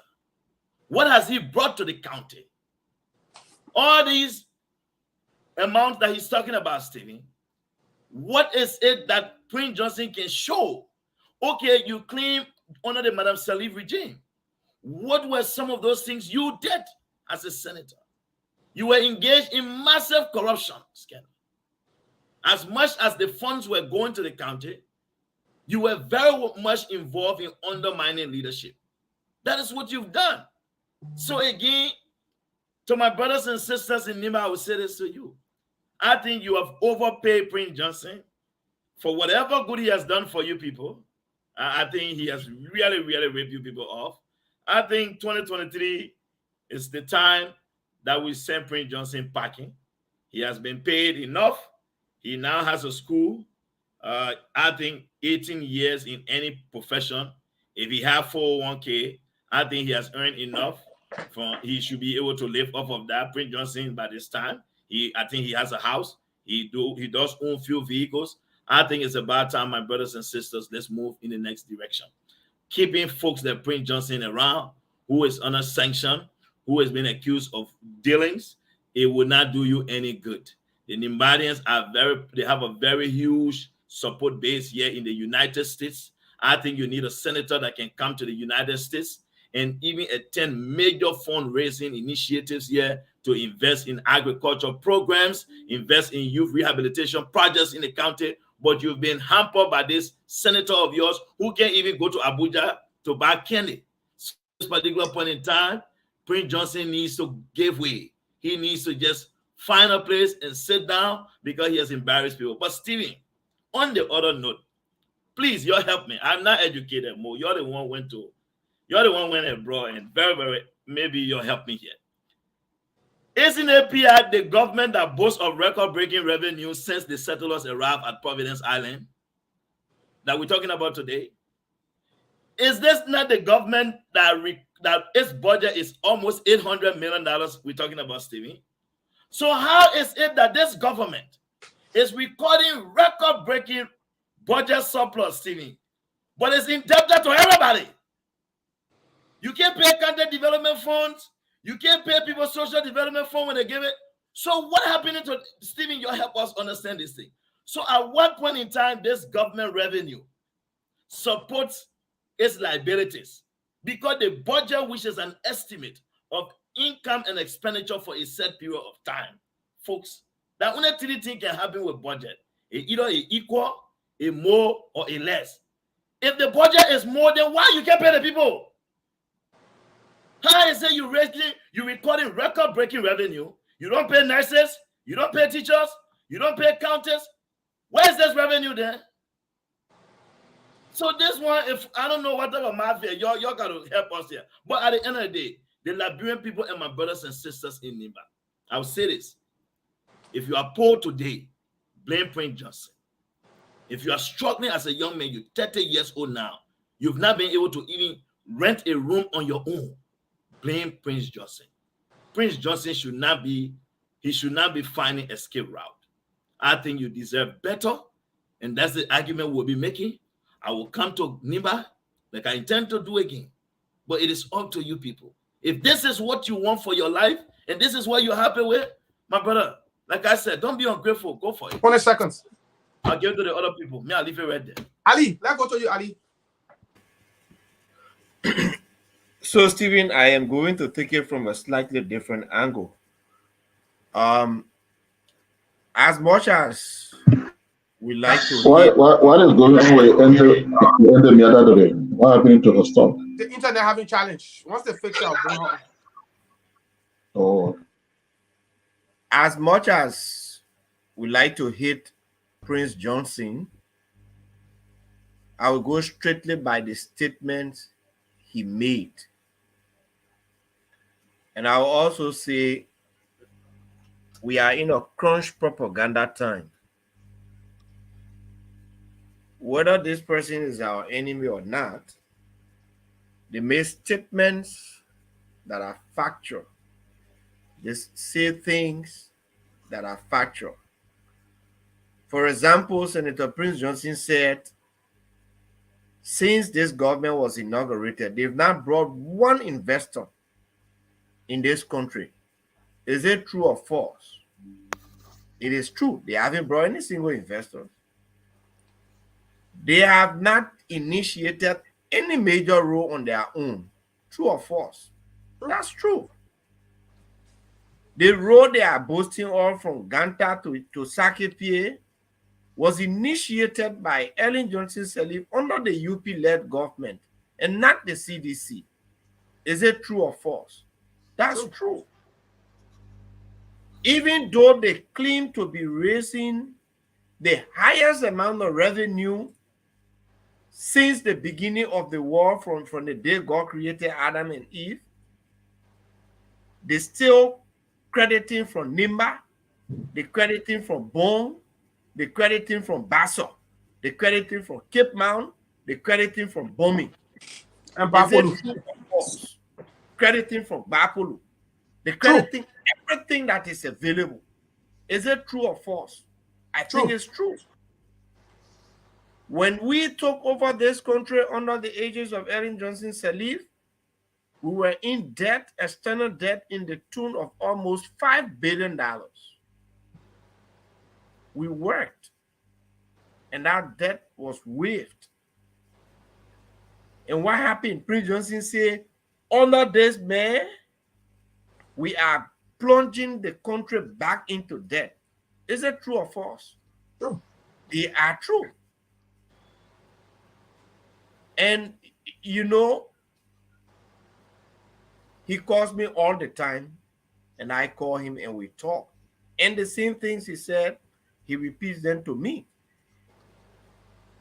Look, the election in this year, October, is critical to saving the country. If people don't understand, we are just like when we took over in 2005. That's how Liberia is. From the beginning of the show, when Ente Mieta spoke, she talked about the drug crisis. It has reached a crisis level in Liberia, to the extent where you see people, kids, taking drugs openly in the streets. Kids leave from school, they go right behind the school, they smoke opium, they take drugs and go by in class. That time now when teachers talking, they don't care. And guess what? Most of the top security people are involved into that trade. We need to rescue the country. As much as we don't like PYJ, he said things. And these are the things that we should be highlighting to the Liberian people, to educate them, to make them to understand why you need to vote against George Weah. They don't care. They don't care about the country. I said it last time on the show on Friday. I challenged the CDC to show a single major highway that they initiated on their own in this country. Zero. Tell us one investor that you have brought in this country. Zero. All of the promises they made, they failed everything. Nothing we can see. We can see any highway. We can see any Bali Island. Even teachers, they went to beg Nigeria for Nigeria, kick them away. These things are living evidence that what they have done over the last 6 years is to depreciate the country, deplete the natural resources, plunge the country into chaos. Look, chaos is not just the absence of people shooting gun here and there. But Ente Mieta said it from the beginning. Every day you get out in the country, you see dead bodies somewhere. And nobody knows. No investigation, nothing. That's why even we who are involved in politics and critiquing the government, we don't even have the freedom to associate like other young people would do. By the time it's 5 o'clock, even your colleagues see you in the street, I may go away. I will end up on the road. You know, yesterday I was going to exercise. And the car dropped me right to RLJ Junction. And I was walking. Senator Besonga Finlay saw me. He slowed his car and he said, Mo, this is dangerous for you. You're a serious political figure. You cannot be walking on the street alone like this.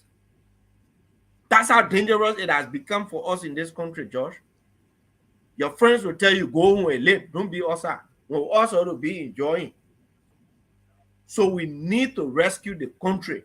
Let's look at the substance in what people say and go by it and educate our people sufficiently. Thank you. Pastor Mo. Yeah, it's an interesting. Ali, good point. Yeah, good point. It's an interesting story on Prince Johnson. For me, Prince Johnson cannot be trusted, but somewhere or other, I'm trying like to put him under the microscope and see if he's going to be a man of his word. But then when I went on the Analyst newspaper and I read CDC Secretary General Jefferson Koji stating some point, and this is what he said to the people of Sagdepié, Nima County. He said, do not listen to these politicians or who call themselves your leaders, who are after their own interests, and they are telling you, say, it is the county interest. He said, it is not a county interest. They are in the interest. But then, as I read down the story in the Analyst newspaper written by Stanley Seeker, I got to know that something Jefferson Koji said, he contradicted himself. And because how can you be in leadership? All of your higher authority is from one region of the country. But is Prince Johnson making that point clear, or is he back only for people from his county to get positions? Because if I'm the president or you are the president, you cannot only take people from your region or from your county to serve in higher position. Because these are the same reason that brought a war. But I said, Prince Johnson cannot be trusted. Why Prince Johnson cannot be trusted? Everything in the house, and I know that he's listening, and I wish Mo Ali could call him because he talked to Mo Ali every day. Because if you go into the house, every bill that comes, whether it's not in the interest of the people, you vote for that bill for it to pass. Only because you receive brown envelope. It is today now that you got to know the only concession or company in Liberia is the company that the United Party carried to Liberia. Someone else said this. They say, oh, the reason why we voted for this man, we thought this man would have brought in company because of the contract. Come on, let me tell you something. I can even work with the biggest company in the Western world. But if I don't have the political contact to bring investors in the country, it will not work. People can have their companies in the Western world. You can talk to the CEO. That CEO not just going to take his company and transfer it into your country. The first thing he's going to do, he's going to meet with his state governor. He's going to meet with his representative. He's going to meet with his senator. And they will tell you whether your country is prepared to host you or not. So the thing is, we don't have to vote people into power because, oh, he played football, he won world best, or he worked with the largest company. You got to have the political contact. You got to, because outside of the political contact and the political influence, you're going to be a failure. And first thing is that if I'm newly elected as a president of a nation, the international community not just going to start giving me money right away. The first thing, they are going to be on the wait and see. And that's why the Liberian people, they didn't know why. Honorable Barker has worked with 12 years as vice president. He had the political contact to when the United Party started. So do you think George will just win and the investor will just pour into the country? That was a wrong calculation. And where Liberia is today, they have themselves to blame. And if they want to make it right, they got to start talking to the people in the right format and don't come and blindfold like it is in their interest. You take 5 million. That is not a small money. And where is that 7 million going? The first one that you receive, what did you guys do with it? Did the people benefit it? Or you use it only to build your university, to empower yourself? That game they are playing, and that people shouldn't sit down and say to the people of Nima County, it is your children. Your life is not better. Many of you who were married before, your husband have left you, or you have left your husband because he's unable to feed the home. Many of you are able to send your children to school. It is because your voter hardship. Your voter hardship. Let me tell you all something. As we are going to election, the candidate you're going to vote for, they will tell you, say, oh, he worked with this company, he got a contact. If you have the contact, what have you done in Liberia? 30 seconds. Investment. Yes. What is the investment? Every international community, anybody be elected, the first thing they do, they are on a wait and see. Let's see how he's going to govern. Let's see how she's going to govern in the first 6 months or in the first 1 year before we can venture into that country to go and vote. I say Joseph Boakai is the best man at this time. Thank you. Thank you. And to me, let me go to you. I know, we all have our own issue with Prince Johnson, and one of our commenters made a very key point that we should separate Prince Johnson from the message. And the reason it's important for us to do that is, why it is true that Prince Johnson, being Prince Johnson, as we all know him to be, the question is, are the things he's saying true? Is it true that we've not had any investors in the country in the last 6 years? Is it true? Is it also true that the government of Liberia has failed to carry out any development initiative across the country? Is it true? Of course, yes. Is it true that the government has siphoned money intended for counties to either the social development or the royalties based on the fact that those companies operated in their counties? So when you look at it from the perspective where the things he's saying versus Prince Johnson as a character that we all know him to be, how do you view that, Ntimieza? You asking me that question? Yeah. Okay. You see, First time food a food. Second time food a big food. Third time food, I think then you stupid. You pass mark. That's Mark. I'm sorry, in my 20-some of years of following that individual, I, Niata Fambule, do not follow him, will never trust him. So I ask to be excused from making any comment about him. Thank you. Thank you, Ademiata. Very, very, very, and I agree with you. I agree with you. I think based on your wisdom and the position you stand in our history, I think it is only but fair for you to make that kind of assertion about a man who, over the last 25 years of being in our politics, has been very inconsistent. I think that's a fair assessment to make. Thank you. Pia, let me hear your thoughts on this. So when we chose to make this a talking point, it was based on the fact that we have had, as the opposition, and let me say the United Party, we have had our messaging about what we think the output on the performance of the WIA government is. And from that perspective, one sees Prince Johnson as a part of that system, as someone who helped to make WIA, and who has been a part of WIA governance architecture. So the focus here is not who is Prince Johnson. Why you United Party man or opposition? Why you want to trust Prince Johnson? So that's not a topic. Whether you can trust Prince Johnson, you can trust Prince Johnson. And the way you want to go to your election to win is not to hope on the fact that when Prince Johnson say he having problem with WIA, for you to hope that they will take that problem to the dead end and print. No, then you miss the point. It means you're not even doing your own work, that will place you in the position to be convinced that you can win an election. So that's not an issue. So I don't know what they're concerned about. Can be trusted, we don't trust him. No, that's not an issue. We didn't come here to say we trust Prince Johnson. But we have been messaging that the regime has failed.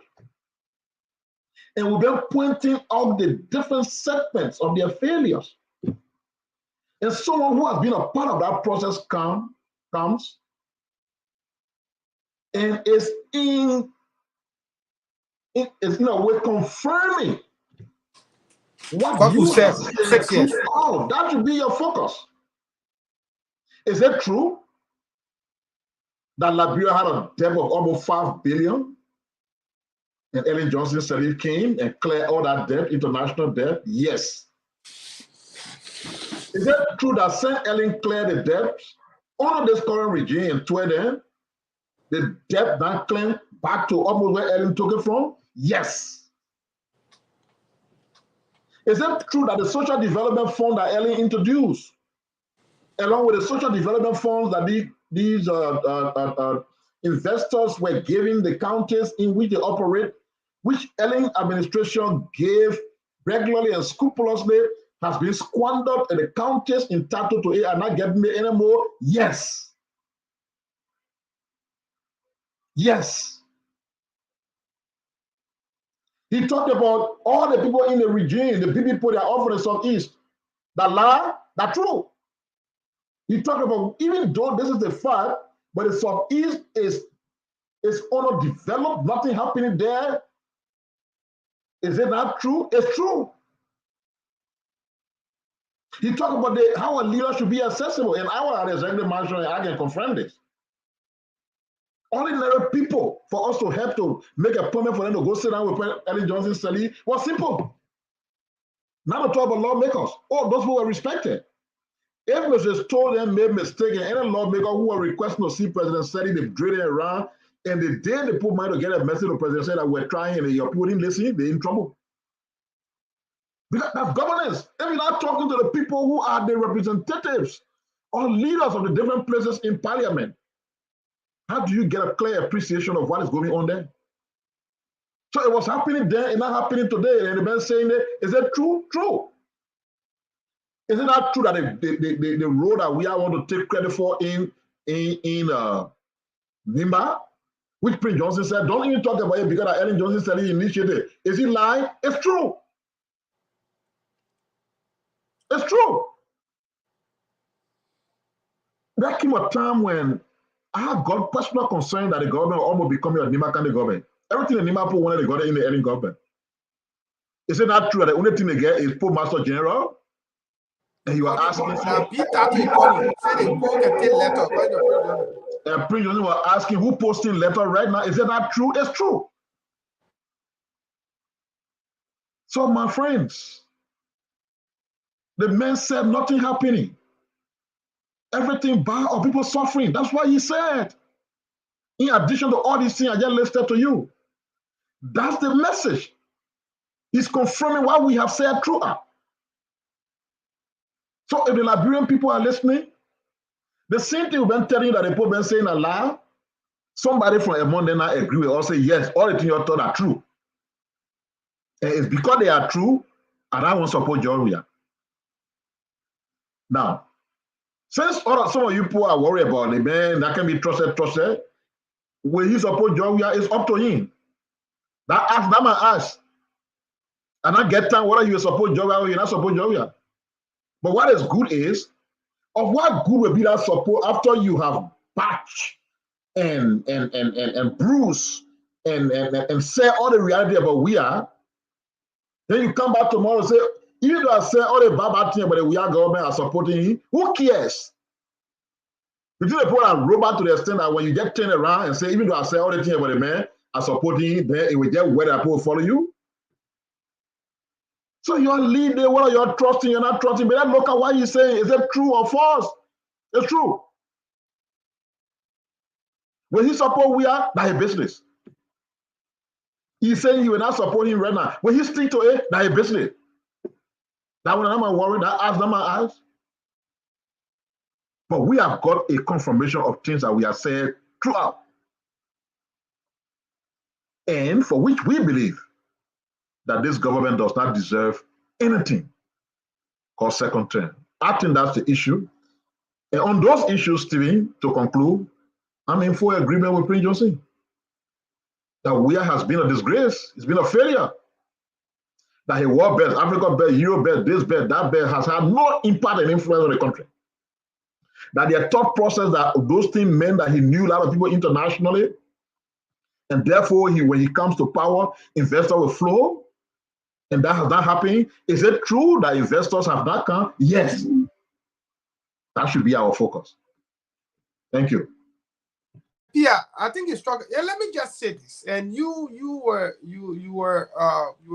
in close proximity to the presidency for over 6 years. That the many of us here we watch from afar.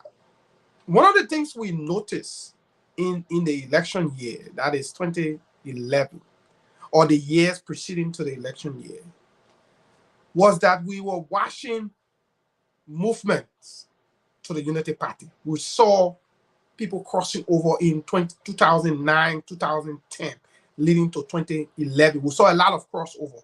People from the Liberty Party, people from other political institutions were crossing over. We also witnessed how the UP had infiltrated those slum communities, the Doe community, the Clarendon, the West Point, the Nukutan. And so we could see movement. You could see that the trend about Madam Salif's second term, Madam Salif and Ambassador Boaka's second term was clear, that the Liberian people were gravitating towards the Unity Party. We're in election year. We are in election year. The CDC is the incumbent. One of the things we're seeing is a complete contradiction to what was happening in 2011. Instead of people moving towards the CDC, we've seen an influx, a migration of people away from the CDC, influential people. Dor Kopo, who is the former superintendent, former mayor of Ghana, former superintendent of Banga, of Nimba, he has said that he's leaving the CDC. We see the likes of Jeremiah Slonte, Henry Yala, former Senator Yala, Jeremiah Slonte, former Liberian ambassador to the US, leaving the CDC. We witnessed the MPP in serious conflict, putting forth the agenda. We've seen Alex Tyler and the likes of his LPDP, though insignificant, but they're all putting forth. We also watched the likes of MDR, Prince Johnson, making an argument. With these things happening, one can clearly see how the CDC is beginning to implode. And the only strategy the CDC has now is to use propaganda. And one of such propaganda is to come out and say, oh, they won't happen. They won't happen. We're also seeing that the government is beginning to crumble in terms of, for example, Western Cluster. The government doesn't know how to run away from the country to somewhere to seek to relax a little bit. We're seeing how the people in Banga, for example, are beginning to voice their frustration about the government. Drew Howard Taylor went there. She did not have the right reception. We're seeing how the CDC went to Ganta. The CDC was in Saclay over the weekend. They had to truck people from Monrovia there. We could not attend the program for fear because it was Nimba for Weah program. George Weah refused to go to Nimba over the weekend for that endorsement. We're seeing places across Montserrat, there are resistance of the CDC. So, Pia, when you look at all of these things, happening, you think that the CDC is imploding or that the CDC is joining, which we consider many years ago that it was a joining from the wilderness to the cemetery, is beginning to morph into the reality? It's not just about that. But frankly, is there any reason why CDC should, anybody would think that the CDC deserves to be re-elected? Of course not. Forget about what are people, your master and grumbling, what Prince Johnson saying, what the other people say. Just leave those up because they are a follower. For example, they could agree that they won't have a problem because every devil got their own followers. So they will say we accept the devil. But is it in the thinking of anybody that our people are so stupid as we think they are, that even as things are, that they prepare to walk to the ballot box and vote we are by? That's the reason why I think when people get discouraged, like what I saw George and Anthony Miata doing, that's why I think they will miss the mark. Because even the devil have followers. No matter what we say about Nathaniel McGee and why, they will still get people who follow them. They belong to a political institution. CDC got members. So because things are going well with the CDC government, you believe that their own members will turn against them 100%? A few of them will sneak through the crack and go different places. But an overwhelming majority of their membership will stand with them. Now, but here is the point. Is it the size of their membership that made President Weah president? You and I know it's no. What Mr. Weah had at the time, nobody even knew his government credential during the past election was what? Was it 38 or 30-something% in the first round? 36, 37, 38, somewhere around there. That was Weah's strength. That strength did not elect him. When we came to the second round, and this is the risk that they should look at in their crisis with Prince Johnson. We were the ruling party. When you went for the elections, even though you are going for a runoff, but the ruling party came second and the opposition came first, it sent a message. That message was received and interpreted that most of the people, but you see, the first round, we finished doing that, the man, we already did. Yeah, the second round, we do that just for waste of time, so we just get it into the man. Because the man already scored a victory over us in the first round. That's the risk the CDC has. And I can understand that's why President Weah has dragged weight so badly, because if we move into the elections and Prince Johnson and people do their thing, Jeremiah can run. He can't win no election as president. But if Prince Johnson makes him to run on his party ticket, he's going to get votes that will be unimaginable to you. The Nima people are proving that over and over by standing with their own people. That vote that will go to the Kun ticket for the Nima people does not hurt JMB, it hurts CDC. And if that takes CDC by any means into second position, and the UP and JMB in the first position, the election is finished. In that run out, the people will already see who the people want, and they will just seal the deal.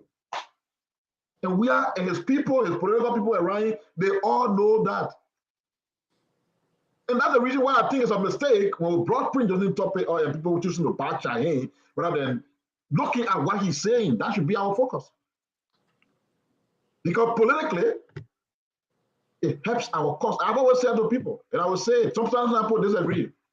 They think now radio station, without register anywhere to be radio station, without journalists here. It's a political platform. Yeah, this is a political platform for political work, for propaganda, for messaging, political messaging. It's not journalism. If we want to do journalism, all the things we can say about Georgia, I'm going to bring Georgia representative here to be able to respond and clarify. Not journalism. Political platform. Thank you, Pierre. Anything that helps the political class, in as much as it is not morally corrupt, and it's not a breach of any acceptable norms, you should run with it on a political platform and don't undermine your own chance of making better use of it.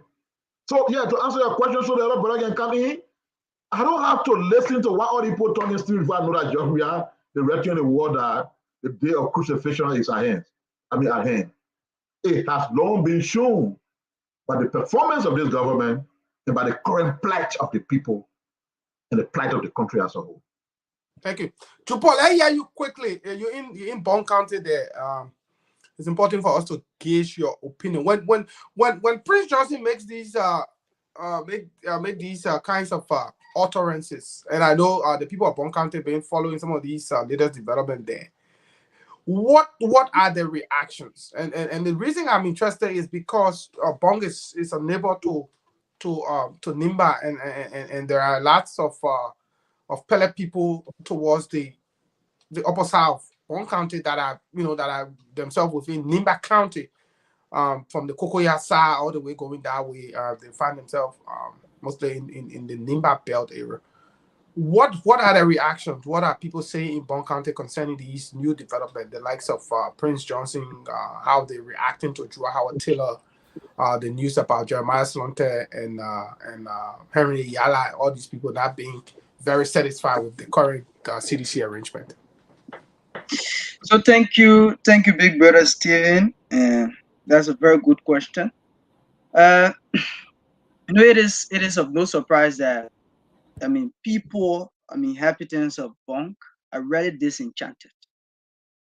So like you said previously, over the weekend, Vice President Chief Dr. Jua Howard Taylor paid a courtesy visit to Bong, where she was talking about this Listjes issue and several other issues. And she said, Listjes is actually doing well, or they have done well. And something which was met with mixed reaction among inhabitants of this side of the country, where they said, statement coming from the Vice President is not actually right. And the issue of former Bong County Senator Dr. Henry Yala, who is now threatened to leave the CDC, and as well as former Liberian ambassador to the US, that's Mr. Jeremiah Slunter. All of them have expressed disenchantment in this government. They said this government is a true example of failure. And they said these people have actually failed us, and they actually left us with open question, like if we actually want to continue the way we are, if we actually want to, just continue on this path, then we can give them the additional 6 years. But they are telling us that this life, or the life of people in this side of the country, is actually deteriorating by the day. Instead of improving, we are retrogressing by the day. So some of them are saying, I mean, this government, I mean, most of their appointments are usually based in the southeastern side, wherein you observe that the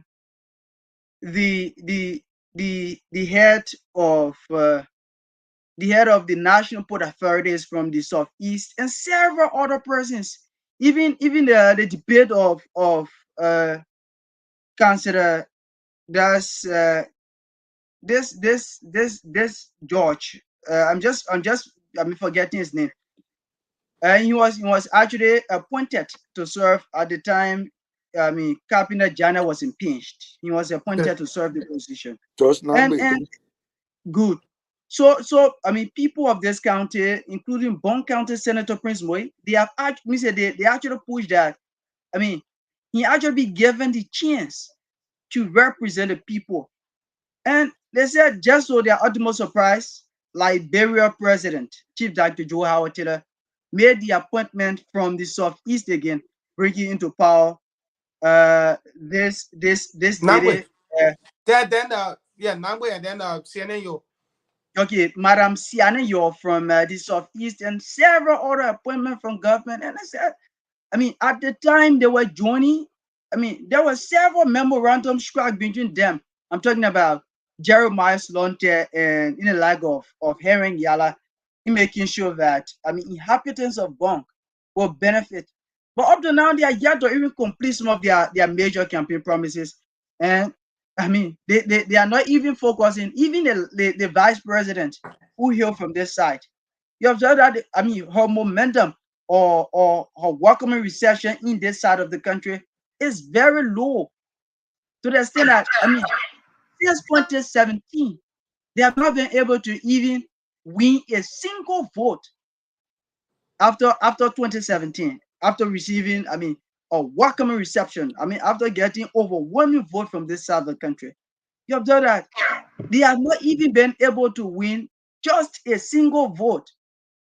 And that's something wrong. And I mean, inhabitants of Bonga are actually disenchanted, actually. But is it true? Is it true that Yala surrounded them when they were joining? It was for the purpose of the people benefiting. Yala have been senator for 9 years. I don't know 9 years or 6 years, whatever it was. Yes, he was senator for 9 years, and we just need to know that after being defeated. I'm coming 1 minute. I'm coming 1 minute. So Yala was senator for 9 years. Had nothing to show for his 9 years stewardship. On the verge of being booted out of the Senate, he sought refuge with the CDC. He believed that the CDC, as a ruling party, having him as their candidate, would have helped him to have another 9 years, so that he stays an empty 18 years in the freaking Senate. To his utmost surprise, the second person in command of the party in the government, Joe Howard Taylor, refused to support him. All of you saw the 2020 election. Joe didn't go to campaign for him. Jeremiah Slonte, when they put a red beret on his head, it was because of the interest of the poor of Bon County, or he thought it was an opportunity to come back to government to get a job from the CDC. At that time, I think the vacancy at the permanent mission was there. And we're hearing news that he wanted to come there. So they complaining now to say, Usane Rakomana wanted to see the benefit of the county and blah, blah, blah, blah. No. They move in for their own benefits. They didn't get the benefit in the first. Jeremiah Slonte, since he wore the red beret, he has spent about 9 years to be in government. He got nothing. That's why he's making noise for. Henry Yala is not sure that having been given a chance and got flogged, that they were choosing again in 2020. That's 2020. Yeah, and he said he wants to contest. He's running for representative. For representative. Yes, he's running for representative. Yeah, Yala running for representative. It's actually true. You see what I'm saying? So how does that amount to for the sake of the people? Even that guy just want a job. Let me bring something to your attention, because Bon County issue I take it personal. you'll find this interesting that Carrie, I think the young man know where Carrie is. Yeah, I know I can. I live Yeah, in one country. the controversial Carrie. Okay, I live our house in SKT, so I used to visit. Oh yeah, I know that hotel room, my man. I live in. Yeah, so rest at Margaret Kennedy High School. Let me tell you what's interesting.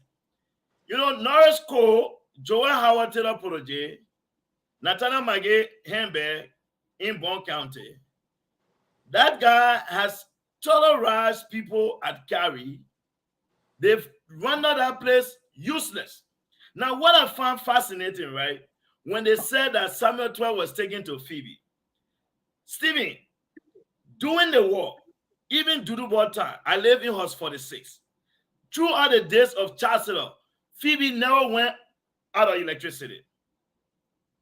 Under George Weah, Joel Howard Taylor, vice president, people are dying at Phoebe for the lack of electricity. Of course. That's how heartless and shameless that woman is as a female. That is why I don't subscribe to this, oh, more women in government thing. I don't follow it, because when you look at a woman like Joel, what will you say? This is supposed to be a model. That one you cross the line with empty Miata. She know that the truth. I tell you, she can get better, but that's the fact. Phoebe, can you imagine, Pia? I went to Phoebe in 2020 and toured the hospitals, Stevie.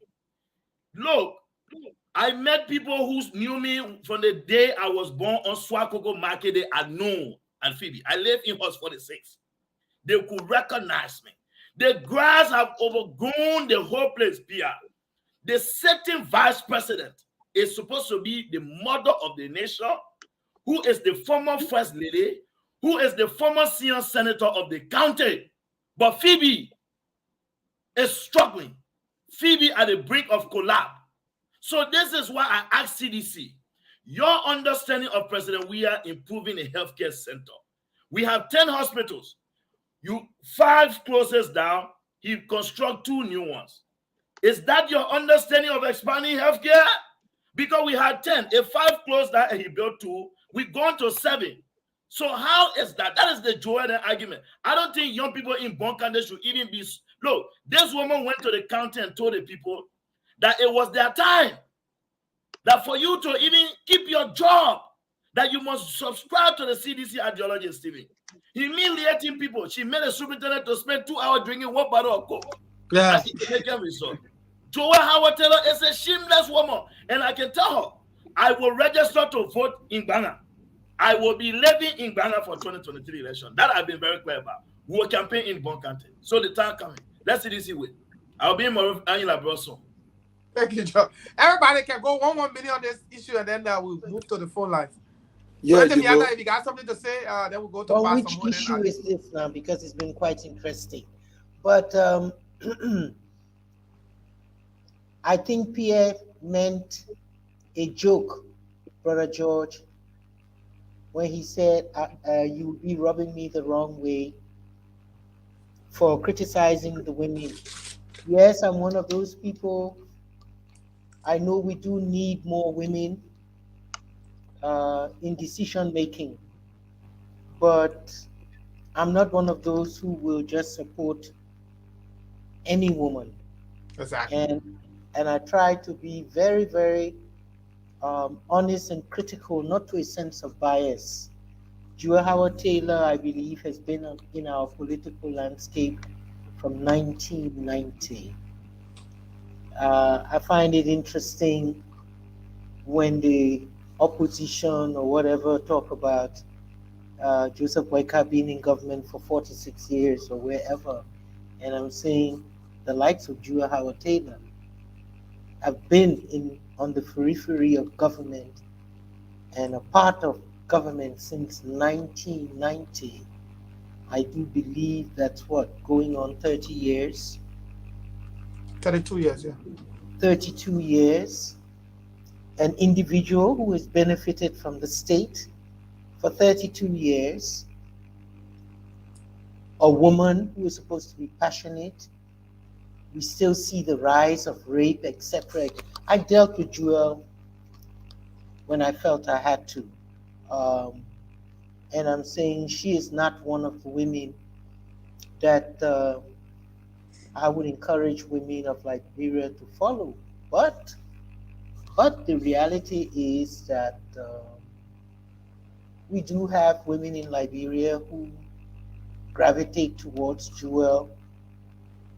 They will support Jewel, when we come up with the argument.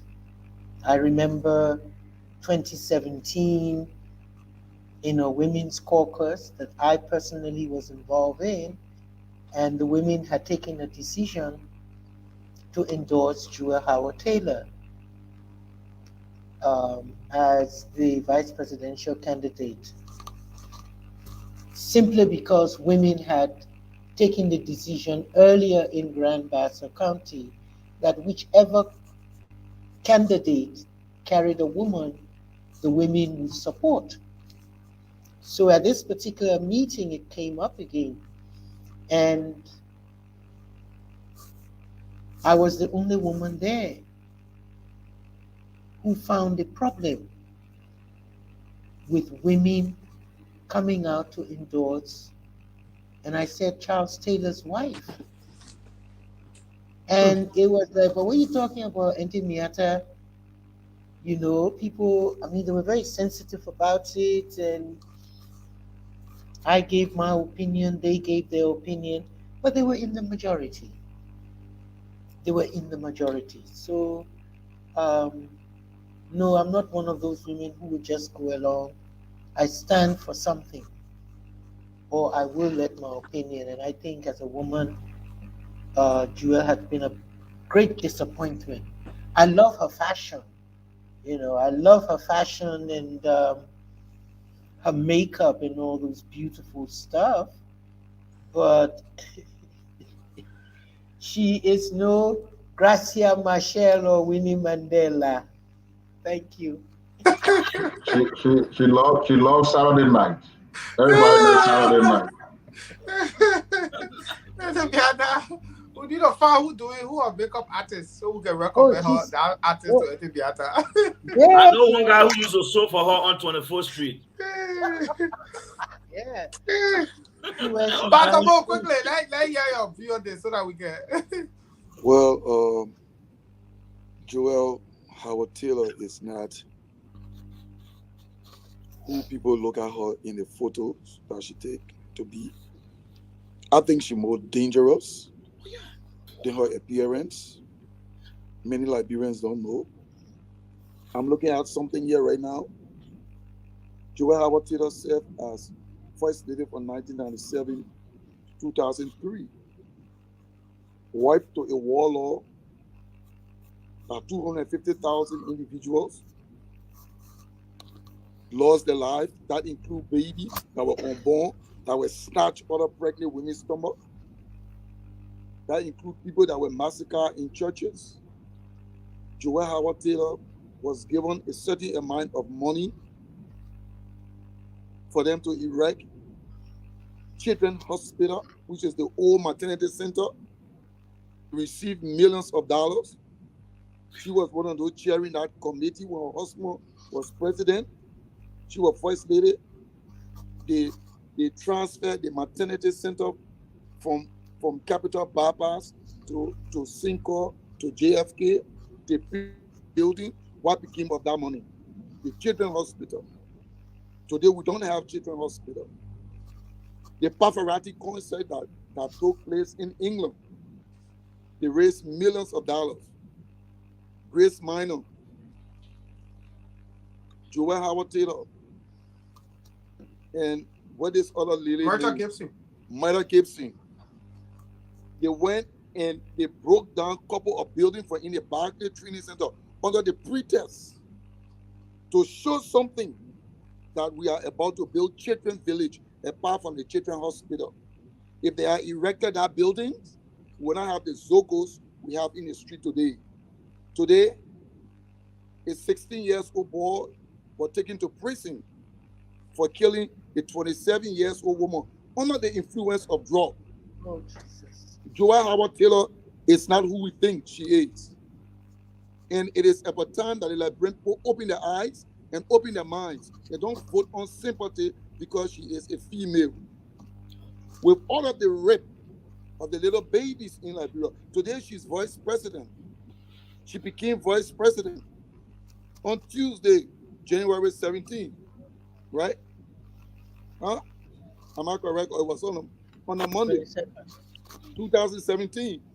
What became, or what have become of those babies? What have become of Princess Copper that was killed?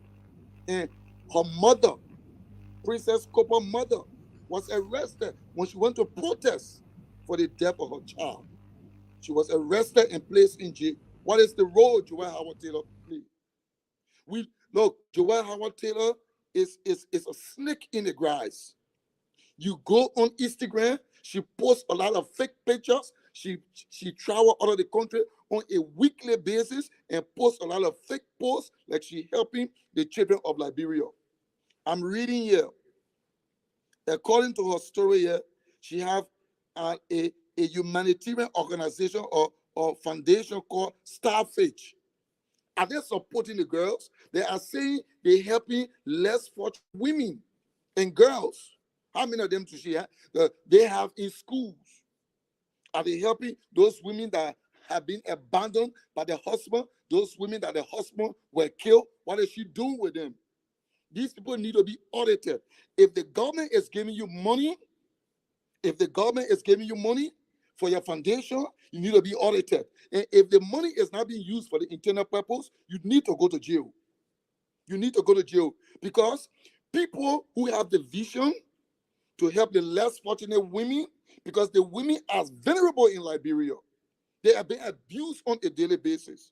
They are being victimized on a daily basis. They are being re-victimized on a daily basis. What is she doing with the Female Lawyer Association? What is she doing with the Women and Children Protection Section within the Liberia National Police Force?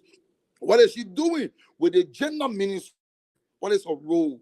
Why do you think women rally around a female candidate to vote them into power? It is to stand up for the women. Is she standing up for the women? Interestingly, when she took over as vice president, her first word to the people of Bum County is our time. If you don't join with us, that means consider yourself out. She's not who we all think she is. She's not who you're looking at on the picture. She is as dangerous as Charles Taylor is. She is as dangerous as Priya is. Thank you very much. Yeah, Amos Jala is raising us. So I saw this picture over the weekend in Nimba where they say an NSA officer hung himself, standing on the ground with a rope on his neck and hung himself. Normally, when you hang it, when they say hang, it's supposed to explain that you hang it. There's no way your leg on the ground and you're gonna hang yourself. Hang mean body gotta be in suspense. You gotta be hanging to something. You know, and these are some of the things, and you often talk about it on this show, that the level of killings that we've witnessed under this administration reminds us even far worse than the years of Doe or even the war years. Because poor auditors doing their job for their country, murder in cold blood, massive illness. And that's why we play the opening song of this thing along with the original theme song about the lie to us. You see the death of Gifted Lama, Ines, all these people are Batin Yinsua, all these people murdered only because they were fighting for their country, fighting to do their job. We'll never forget. And guys, I think we've all spoken on this matter. So let's just go to the line, take a few calls, and hear from our people. I hope as we develop and move on with the show, sometimes you pay attention to not many of them, but because it's one thing for all the people to be on the post, just commenting. On the drive, I can see George and pointing up, people commenting, all that kind of stuff, and reading one or two of them. Because I enjoy some of the disagreement they can have with us. When I said they play that radio station, that political platforms, when somebody asking why we can take call. So political platform, you can take call. Call is associated with a radio station. Okay, Stevie. But Stevie, Ali, one of y'all got to volunteer to be reading the comments because Steven, 1 minute quickly. Steven, 1 minute quickly. You know, it's difficult for us to have our female callers on the line, and somebody has tried to get through from Bond County. They have a seat. Let me get her through quickly. Go ahead.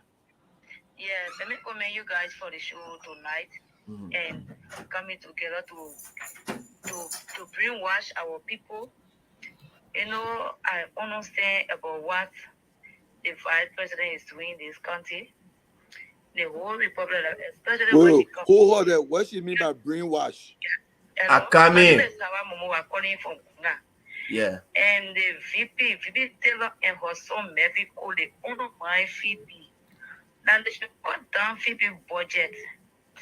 And during Madam Seliton, the budget was there and letting now used to go all around hospital and a patient was there. But for now, my brother, I tell you, even the CP demand I hear our bill by Madam Seliton. Even to get the first poster sheet that the people can customers when they do registration with it.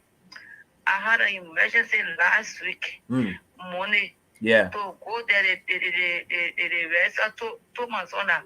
There is no poster sheet to register. So I was the first that I tell you to get in the phone. I say, how much you guys buying the poster sheet? Because I want to send the money so I can buy. Because maybe you're in no emergency. My brother, there is lots that going on in Bond County. We were not, the president said they know. Other people in the community were talking. They are said we are, you know, it was just better for the board so we can know who is seeing what he can do. All right, Mama. Thank you, yeah. Okay. We can now announce the numbers. Why Remy wanted to take the ghetto tax? Yeah. No, because she said we're brainwashing people. She meant to say that we educated people. She actually meant educating, yeah. So, can somebody read some of the comments before we take the call? No, let's take the call. They have to just be posting it through when the show is on. We can't stop the show for that. But you got to be anyway. Yeah, go ahead. No, but you got the person so that people got control. PR. Exactly. That's the point I was trying to. So, PR, I will talk to the account holder to make you an administrator. That's it. So we're taking calls now? Yes, sir. The men cut Phoebe budget from 2.1 million to 1.9 million in the first All right. year. So the men still putting my number here. And never gave Phoebe 50% of their money. Jupo, are you there? Are you taking calls? Yeah, let me take this one. Then Jupo will take the call. Jupo, you announce the number after this one and then you take the call. Don't be announcing my number again. Jupo number here already. Go ahead, caller. Okay. You're skipping with your number?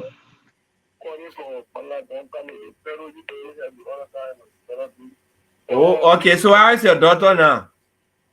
Yeah, hello? I said, how is your daughter? Yeah, by the grace of God, it's okay. I mean, all right. Go ahead. Thank God. But I think the 2 year thing, let me say you're living the money and just imagine the bad president he started working up to now. She's your own city place in the country that they are using the people going to your city place. My man, listen.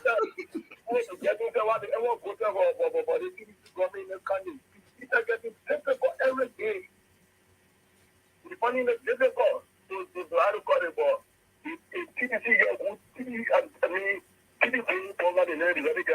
all right, thank you, Chief. Before go ahead. So let me take this one call on the line for you. Take your call here. Call on the line. Go ahead. Let me say bravo to the entire team. There's Jerry Dobie or John Romo, my brother. When you're making this show, I know you my man. Look, I can stay anywhere and both of you. These are people we need in the society.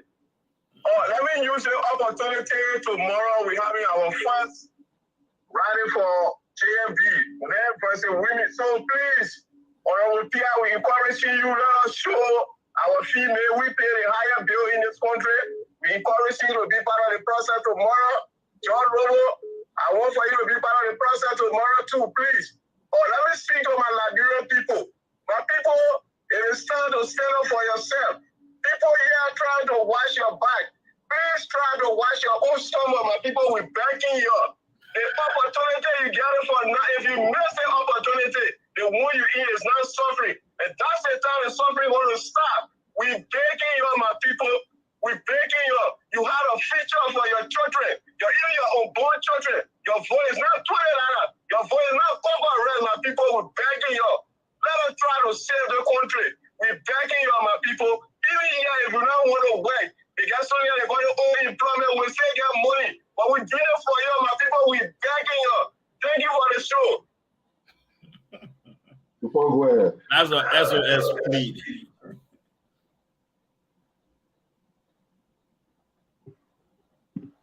So should I announce the numbers now? Yes, go ahead. Okay, so the numbers to support you this evening are 0777 54 28 45, 0777 54 28 45, or 0881 95 98 07, 0881 95 98 07, and 0770 47 2019, 0770 47 2019. And those in the diaspora, you can also call us on +1 041 688 8266. So I'm not. Yes, let me get this person. Hello.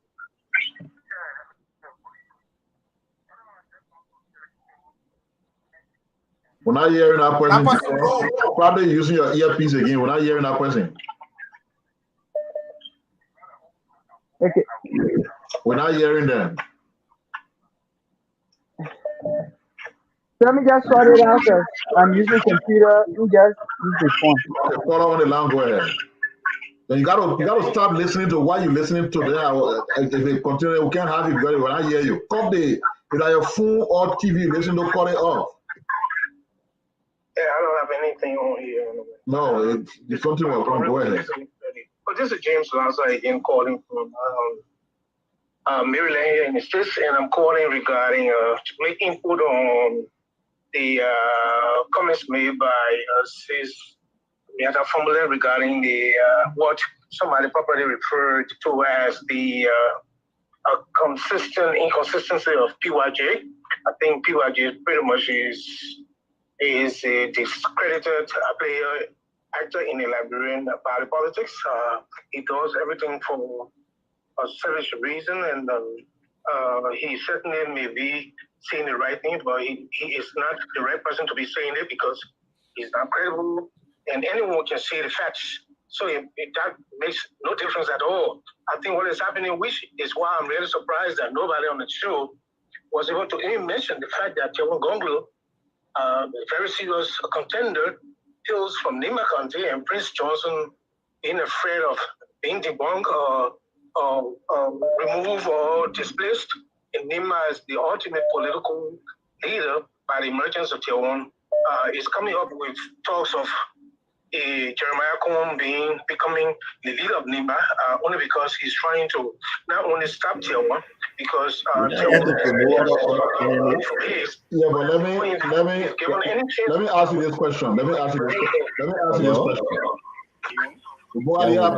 Please, let me ask you this question. Prince Johnson has his own party. You expect him to be a party that will support LPP candidate?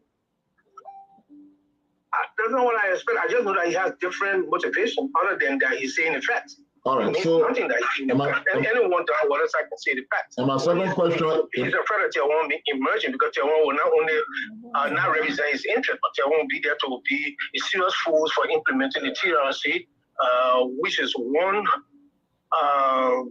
fear that Prince Johnson has. Quickly, my second question is, you said he's saying the right thing, not the right mess. So if you're in a house and the house burning and Prince Johnson shouting, say your cars are fire there, you will refuse to come out of the house and get burned? I will run away, but I will not begin. Okay. All right, Chief. All right. Yeah, can you allow me to take this call?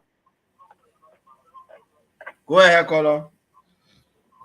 If I say you go run away. Yeah, go ahead.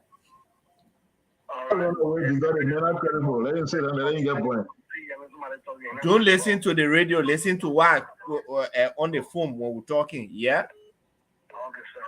The radio not fooling you. Just lower the radio and listen to the phone. All right, something. Go ahead. Somebody was talking about Phoebe. Let me just give you a little story quick. On I think it was like last week Thursday, there was a surgical patient. There was a patient that needed surgery at the La Brenga Hospital to show that the country is going bad. And, you know, and in the La Brenga Hospital in Buchanan, the guy brought his wife that needed C-section in the hospital in the LGS Buchanan. Yeah. And there was no fuel. I mean, absolutely no fuel. No fuel to put a generator on to run the hospital? The man has to buy 6 gallons of fuel. 6 gallons of fuel to do the wet surgery. Amen. And, you know, yes, in Buchanan, yes. Okay. And even gloves. The surgical glove. Surgical gloves. Syringes. 21 gauge needle. It is not even at the hospital. In Buchanan, it's wet. It's wet. Totally wet in Buchanan, yeah. All right, Chief. They put the generator on. Like after 2 hours, they call it off. And the whole hospital and the nurses wait on a full light. Now, what happened in Buchanan? I'm telling you, after story, I live here. I know what I No, we believe you, Chief. Thank you. So we need to be serious in this country, and we need to do something about it. It is not strange because the child again here can see. I continue to tell people that if the child will walk soon the cross on the days of the flooding. All right, Samson, thank you. We need to take other callers. Wow. You hear that? Yeah. The man got to buy it. For the hospital to do surgery. It's very normal, Stephen. Hello. This is the true definition of Popo.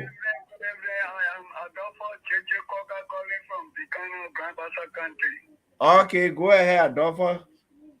Only Buchanan program called Boa, they don't phone.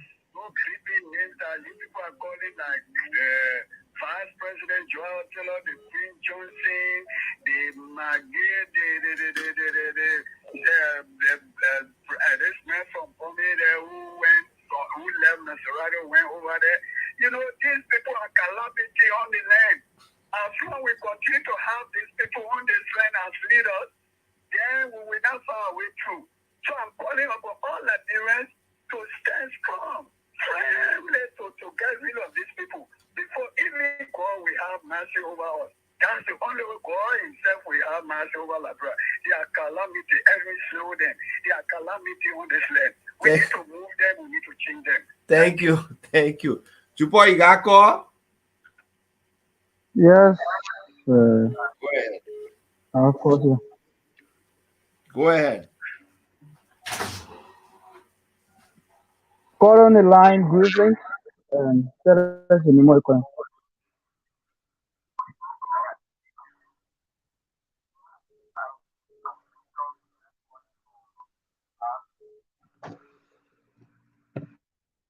I don't know why you can figure out how to do your call before the computer because your computer and your calling is not correct. You can hear anything from that person. And if you didn't call it, then loud. Can I take this call from Noah Gibson? Why Chupo trying to settle? Noah, go ahead. We've been holding the line here for very long, so but go ahead. Let Noah finish take it call. Thank you, Mo Ali, and thank you, Senior Comrade Pia, Senior Comrade Stevie, the rest of all of you, Auntie Mianta, who I love and miss so much. I hope that we will vote wisely so people like Auntie Mianta and others can return home to keep giving us the words of wisdom until God takes them away. Look, and what really had caught my heart, I mean, two things just in 1 minute. Quickly, I mean, for a woman like Lehman Bowie, for me, I really don't think the party should respond to her so we can make it look like we're dignifying her comments. Just as somebody said, she wants to go with the CDC. Everyone knows it's an open secret. It's not anything that she must be pretending like we don't know where she wants to go. So I don't think we should ignore that. But what really that I want to speak on is Reverend Michael Owodo, the chaplain of the Labyrinth Center. I don't know, maybe I joined the show late because the Bush Road Radio is not on, T15 is not on here in Liberia. So most of the people in Monrovia are disappointed they calling me here, and so I joined her through the internet today. But let me say this. Reverend Michael Owodo made a statement today when the Labyrinth Center were opening today. He said, according to him, God revealed to him that Joe Boga will never be president for this country because he's stingy. And after he made a comment, what happened was he commended Joe Taylor for contributing to his health. And then right after commending Joe Taylor, the Senate Pro Tem ordered the Ways and Means boss of the Labyrinth Center, Maurice Setuma, buy him one car immediately. Because he proclaimed that Joseph Boakai will not be president because he's stingy. Yeah, so I want to conclude on this in 10 seconds. The reason, I mean, what I gather from this, apparently he tried going to JMB maybe to seek some help. Perhaps the people were not in the position to do that. So that wanted to publicly, and he got a car from Abochia because of that, because JMB is perceived, which is a known fact, that he's the one that will stop them from being re-elected, and he prophesied that JMB will not be elected on the basis of so-called stinginess. So he got a car for that because Abochia wanted to hear the kind of prophecy that will suit him. But I want to tell them, JMB is not passing around teaching out money because he didn't steal money. He worked for a little money, honestly, and you have to feed your family with it. So when he doesn't share with anybody, they're not stinginess. So I can tell you, you can go on with your so-called prophecy that he's stingy, he will not be president on the basis of that. You will sit right here, that demon that spoke to you, you think that God, that demon will sit here, we will flog you massively like truck mashing keke, and I don't know how you will walk on the street of Monrovia with a so-called prophecy. Yeah, Noah, thank you there, Noah. Yeah, go ahead. Okay, call on the line from the US. Go ahead quickly. Yeah, thank you, Patrick. Yeah, and thanks to the guys on the panel and Anthony Miata. I want to bring something to your attention.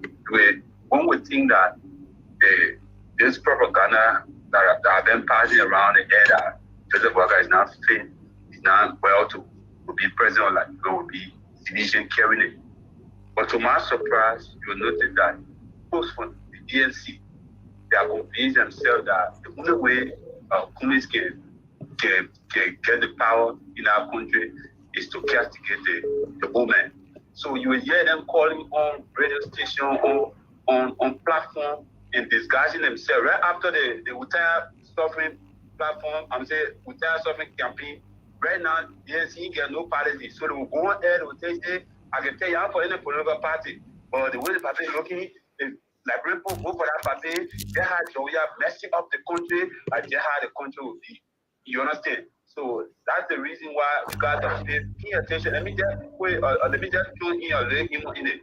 I think we in the States can run around you guys to see how best we can have this thing every day instead of all doing it like one college courses or school.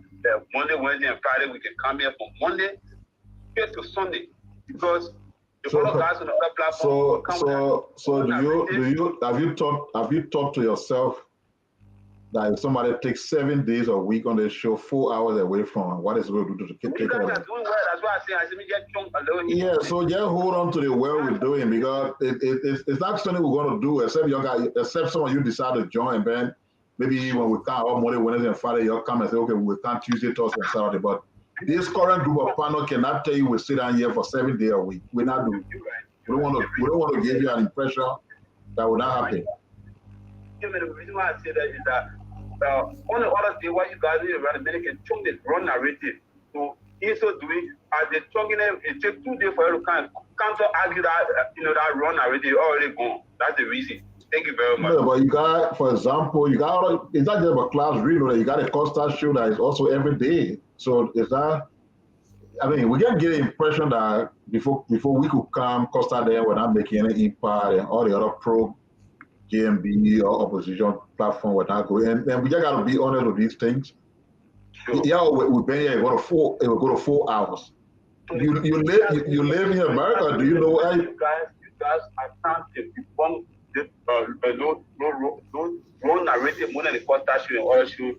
Well, George Lobo is right here with us as a panelist. George have a show 7 days. I mean, 5 days a week. So if all I want to do is do 10 days a week, then I just forget it.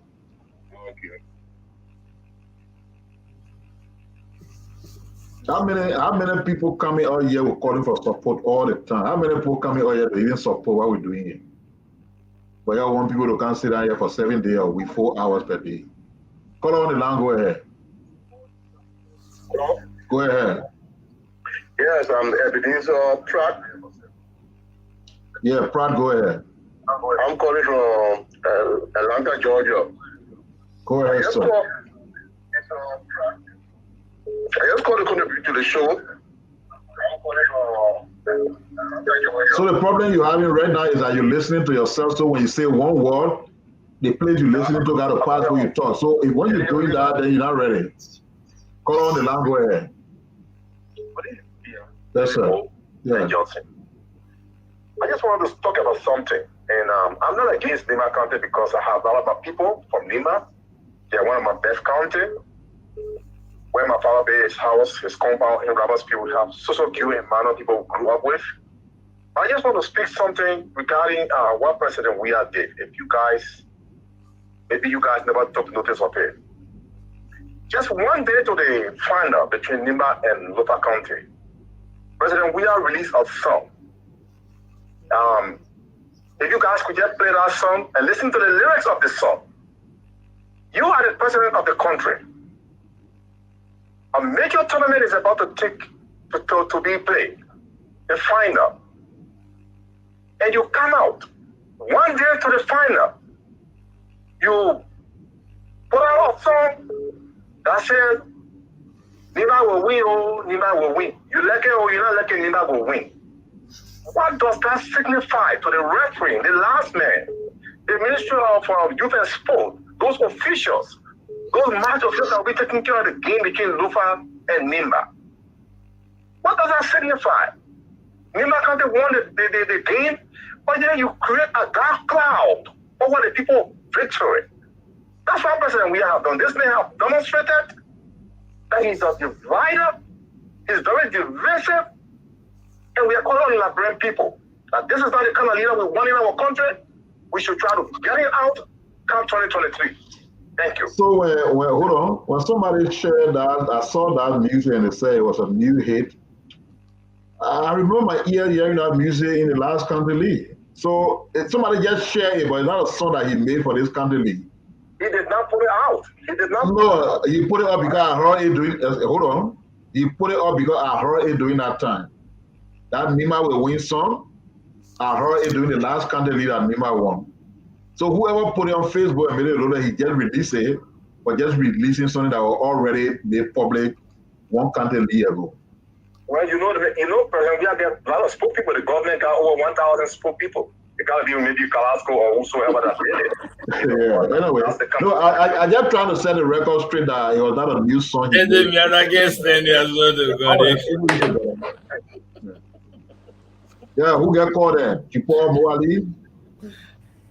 Go ahead, caller. Yeah, good evening. This is True Compass and I call from Buchanan City, Grand Bassa County. I'm happy I say we never Buchanan will get called my fool. Yeah, let me say thank you to you guys for the program, at least for the way you guys are doing for the opposition community. Press, at least our messages are going through. But one thing that I want to encourage Uncle George is that you gotta keep motivated to make sure that the message will across. And like we know, there's a thing I say in a society where the age literacy is at the highest peak, democracy is unfair. And I don't know that we are in a society where majority of the people are illiterate, and because that just continue educating the people to know what is good. And so I want to encourage Andy Miata and Uncle Josh to continue the good work. And we got to put in time. Look, let me tell you something more. Right now in Grand Bassa, one thing we are observing in Grand Bassa County is like Freezy is playing a tactic to use some of those songs who they claim are from Grand Bassa County to use them, because they say they want Grand Bassa County. Since we've been in Grand Bassa County here, one of the advocacies we have carried on, advocating for the university, advocating for, this missing baby and all kind of stuff. We have never heard the voice of any Abraham concern we in this Grand Bassa County before. Since I was born in this county, but this time around, we are getting a son who claims to be a proud son, a proud product of Grand Bassa County, simply because he thinks that CDC is wanting to use it here in Grand Bassa County. So in future, like this place for Grand Bassa County, no. You were one of the person, you were the first person, in fact, not even one of the first person that victoriously, I said victoriously because, his people were like, they are one of battle to announce the business of GMB, that GMB, in fact, I got information that Jesus Walker is saying this, that, all kinds of stuff. We were like, they are one of battle, Jesus gave me whatever. So the club really they have to double the effort, and we don't need to be discouraged by the people. Thank you, Chief. Because we all know. Thank you for having me on the show. Jupa, go ahead. So let me see as the water is sorted out. Hello. Yes, good evening. How's it? Much better?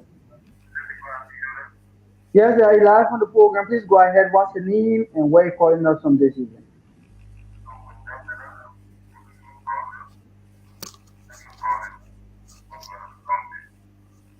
You got any earpiece you're using? You gotta cut it off completely. Okay.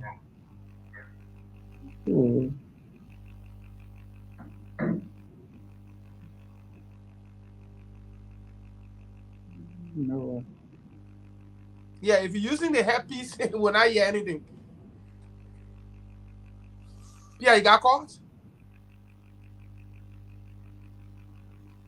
You really got to work on his calling system because I told you over the earpiece. I don't know how because the phone. The thing is, I don't know what kind of phone you're using. You just press the speaker aspect like you've been doing a video and the thing will be clear. So I don't know. Yeah, right. You got your earpiece. Yeah, but the earpiece and the message went in your ear. It's not coming out. So yeah. I don't know. Moali. Okay, let me take this call. I think from Liberia. Caller on the line from Liberia, go ahead. Yes, sir. Yeah, my name is Boma Ekada. I'm calling from Nima, Kanta, the people Civil. Calling from Queen Johnson. One of my concerns is I really want to know how much Stena Bera is now because I on Facebook that he is not well. And I'm always trying to follow, but I can't get proper information. It is true that he is sick. Who says treating my brother? Stena Bera is home. He was in the hospital. He's okay. He's gone home. He's even traveling this week to the States. So he's okay. Okay, now I hope that trouble is all up. Okay, the issue of bombing, some of bombing, but I just in the mouth because one or two things.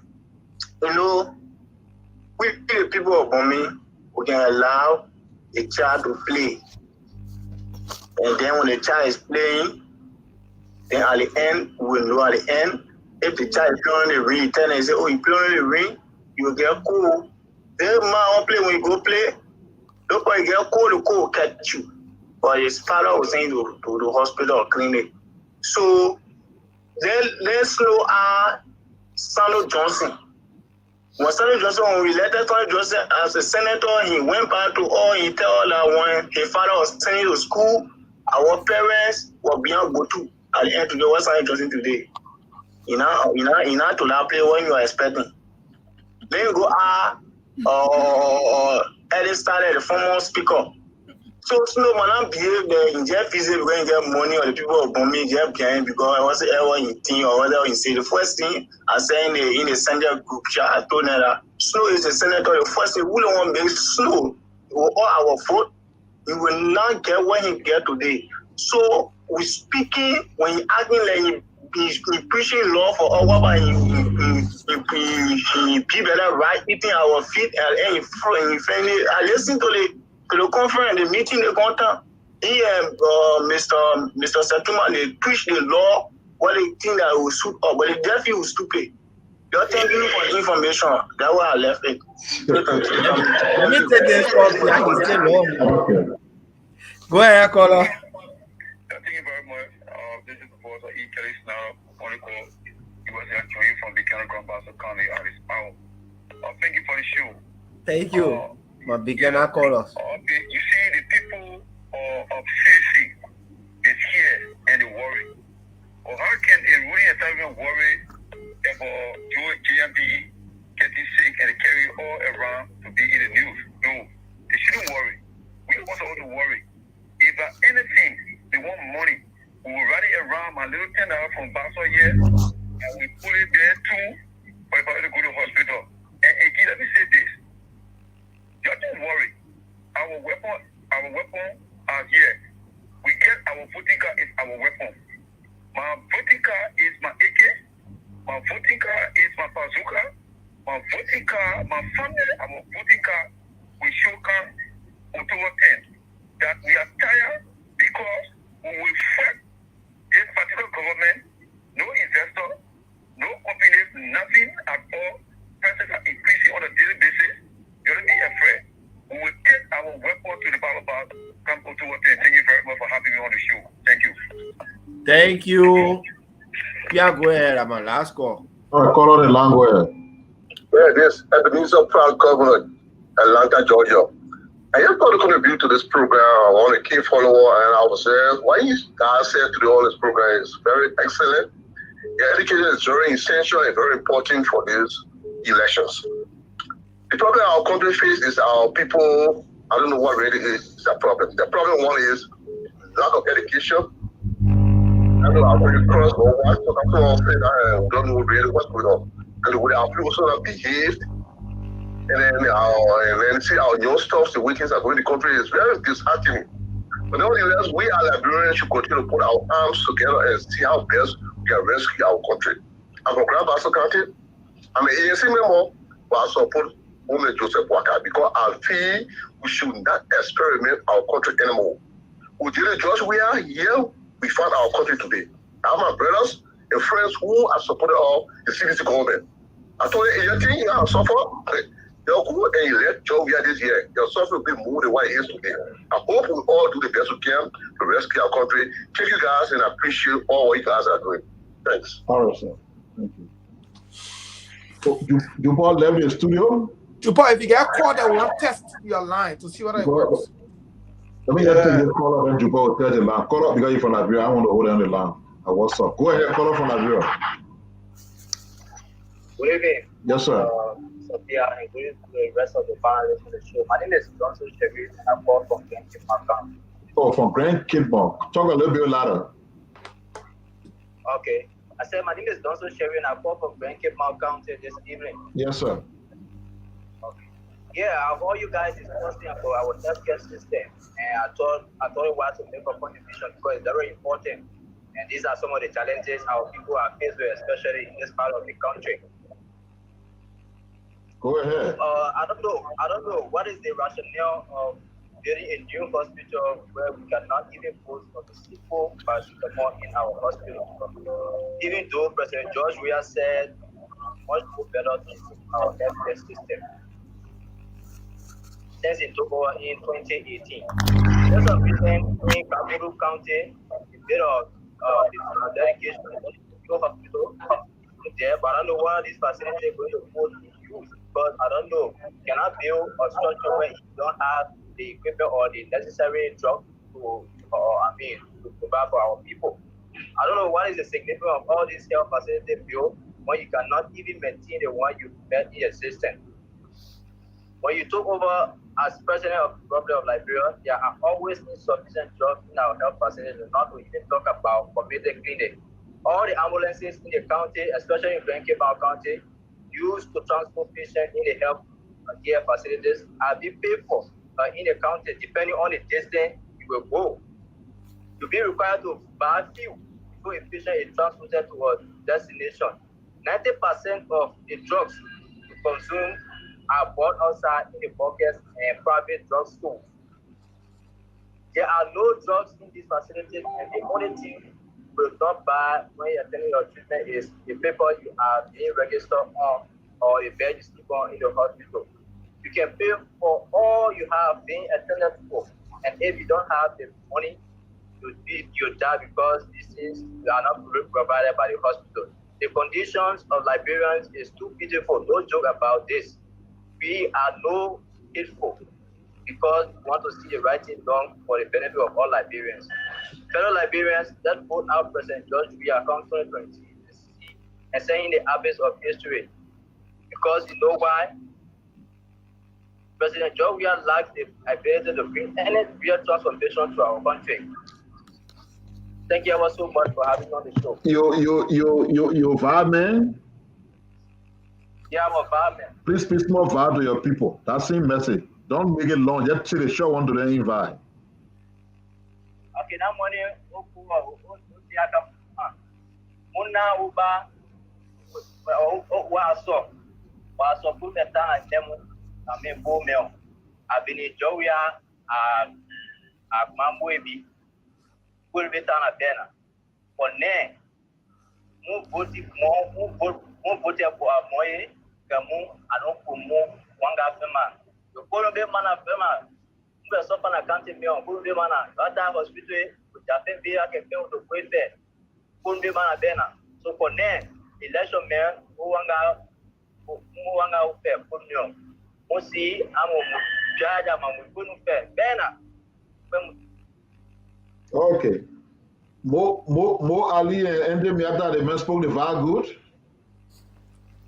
I'm sorry, I don't speak VAR. Yeah, that's good VAR. Well, you know, fine. We'll almost get it. No, the man tried. The man tried. He did try, but he was struggling a little bit, but he did great. Yeah. No, but Pierre, that's a very good idea that when we do have the callers, after they have explained whichever tribe it is, if we can ask them to help to transmit that message, because that's the language our people speak. You can speak better? No way. I said a lot of man. Born in Monrovia, obviously, I bet he born the Kotaro, he born how I speak VAR, how I Mesga sort of be my family person. He born on the Kota. Yeah, that Kotaro, man. Anyway, Steven, let's wrap up. It's after 3 hours. Yeah, it's after we got 3 hours, we have to call it a day. George, you there? I know George got to do a show later. The people asking George, what are you doing your show? So we'll begin with Ente Miata, her closing comment. Ente Miata. I want to do justice to one of our regular callers before we go to Ente Miata. Since we're closing, he's the last person. Tama, you are on the line. You're the last person. Make your point. What happened to your Papa John Nubo? Good afternoon, class. I don't know John Nubo Polo. Go ahead, sir. Yeah, thank you for the show. I just wanted to share my thought regarding the show. I don't know how we will look at it, but I think it would be important. We have someone on the radio from Lofa or Grand Bazaar to relay the show.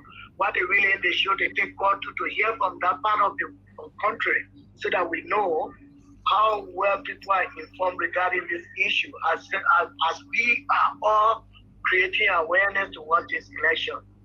I think it should be something to maybe think about the one in the studio in Grand Bazaar, the one in the studio in Monrovia too. It's very important. It's just my suggestion. So Tama, the way it works is like this. There's a radio station that relaying the show in Lofa already. Yes. All the people in Lofa got to do call the number that is being used. So you don't have to have the number in Lofa for Lofa put a call. Just call the number that the show is using. Whether you're in Grand Bazaar, you're in Grand Gire, you're in Sano, the call will go through. So what I'm saying, I'm not saying that we need extra number or additional number for someone to call for only Lofa. So what I'm saying is someone is in the really the show in Grand Bazaar and the president is show in the studio just like the guy in the Boncante. Trust me, we will have more people to spread the news, to spread the message, to make sure the information reach out there. All right, to the women that is in the village. So the problem with that, the problem with that, for somebody to take call, the person got to be on the live screen. The live screen has a limit of, I think, 10 person. So if you want to take people from all the country, they can come on. If they're not on the live screen, they can take the call. That's the reason why you just take the number of the person on the live screen, no matter what part of the country you call. Mo Ali is right in Monrovia, and almost all your callers are from Grand Bassa.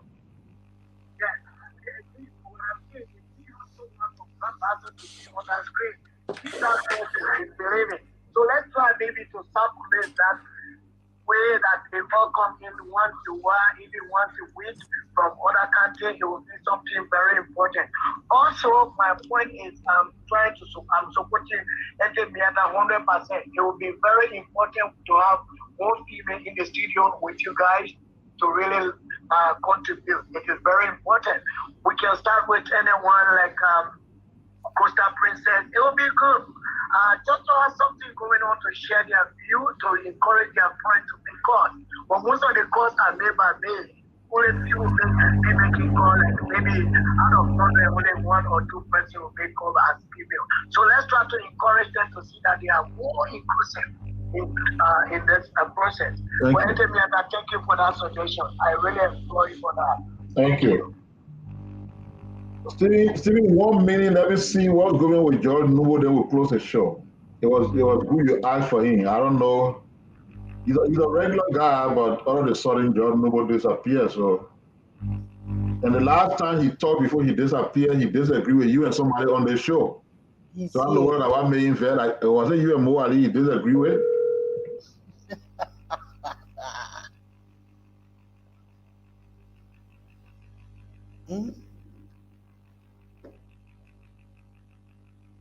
Sound. Hello. George Nubo. Hello. Yeah, Mr. Nubo, how you doing? Oh, I'm fine. How about you? Okay, so Stephen Johnson, the chief. How is my seaside vice sister? Oh, she said no. She said she can speak vibe. She didn't have it. She said she can speak vibe. But I seaside vibe now. I got seaside global. Yeah. All right. So the Stephen Johnson was concerned particularly what is happening to you that we don't get call from you. So you lied before listening to you. What's going on? Well, not much. I do not have any problem with the show, but I intended to call you because I'm changing jobs with the same city of Philadelphia, I know, and I've been very busy. Okay. So maybe starting from next week, maybe I will be regular caller, regular critique. Okay, Josh Nubo, it's good to hear that. Wish you well on your new job, and we are here, and we keep pushing the case for Liberia and for JMB. Yes. And last thing, I joined the show late. Did you people cover this statement by Lehman Bowie? Yes, sir. Okay. I just want to ask because I joined the show very late. Yes, sir, we did. Yeah. Okay, thank you. All right, sir.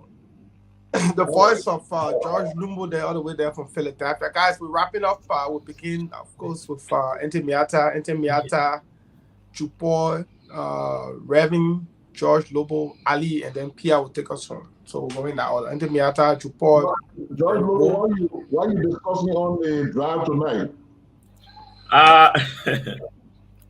As usual, Pia, for us right now, we're going to be looking at why should Liberians reject President George Weah?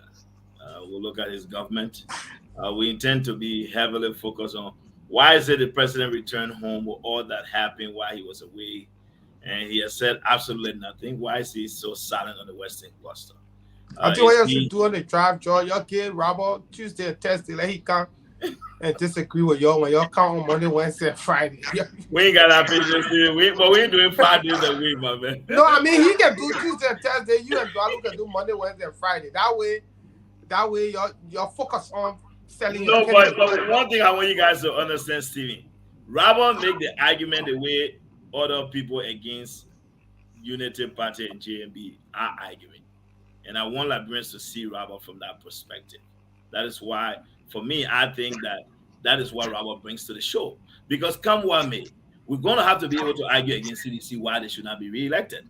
And Robert is doing that for the CDC. He argues just how they argue. So technically, for us, that's why I want Liberians to see. So they can now see how they get mad, but that's better off because there are people who believe George Weah is actually doing well. And Robert is one of those guys. Is Robert, I always heard Robert say independent. Is Robert arguing that he can be re-elected? He's arguing that he has always said the Unity Party is bad for the country. So it's not just Unity Party in the process. So if the Unity Party is bad for the country, why about ANC?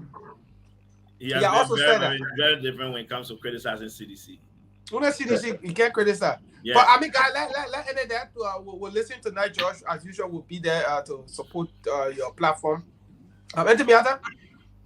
Okay. It was a good evening. It was a very, very good evening.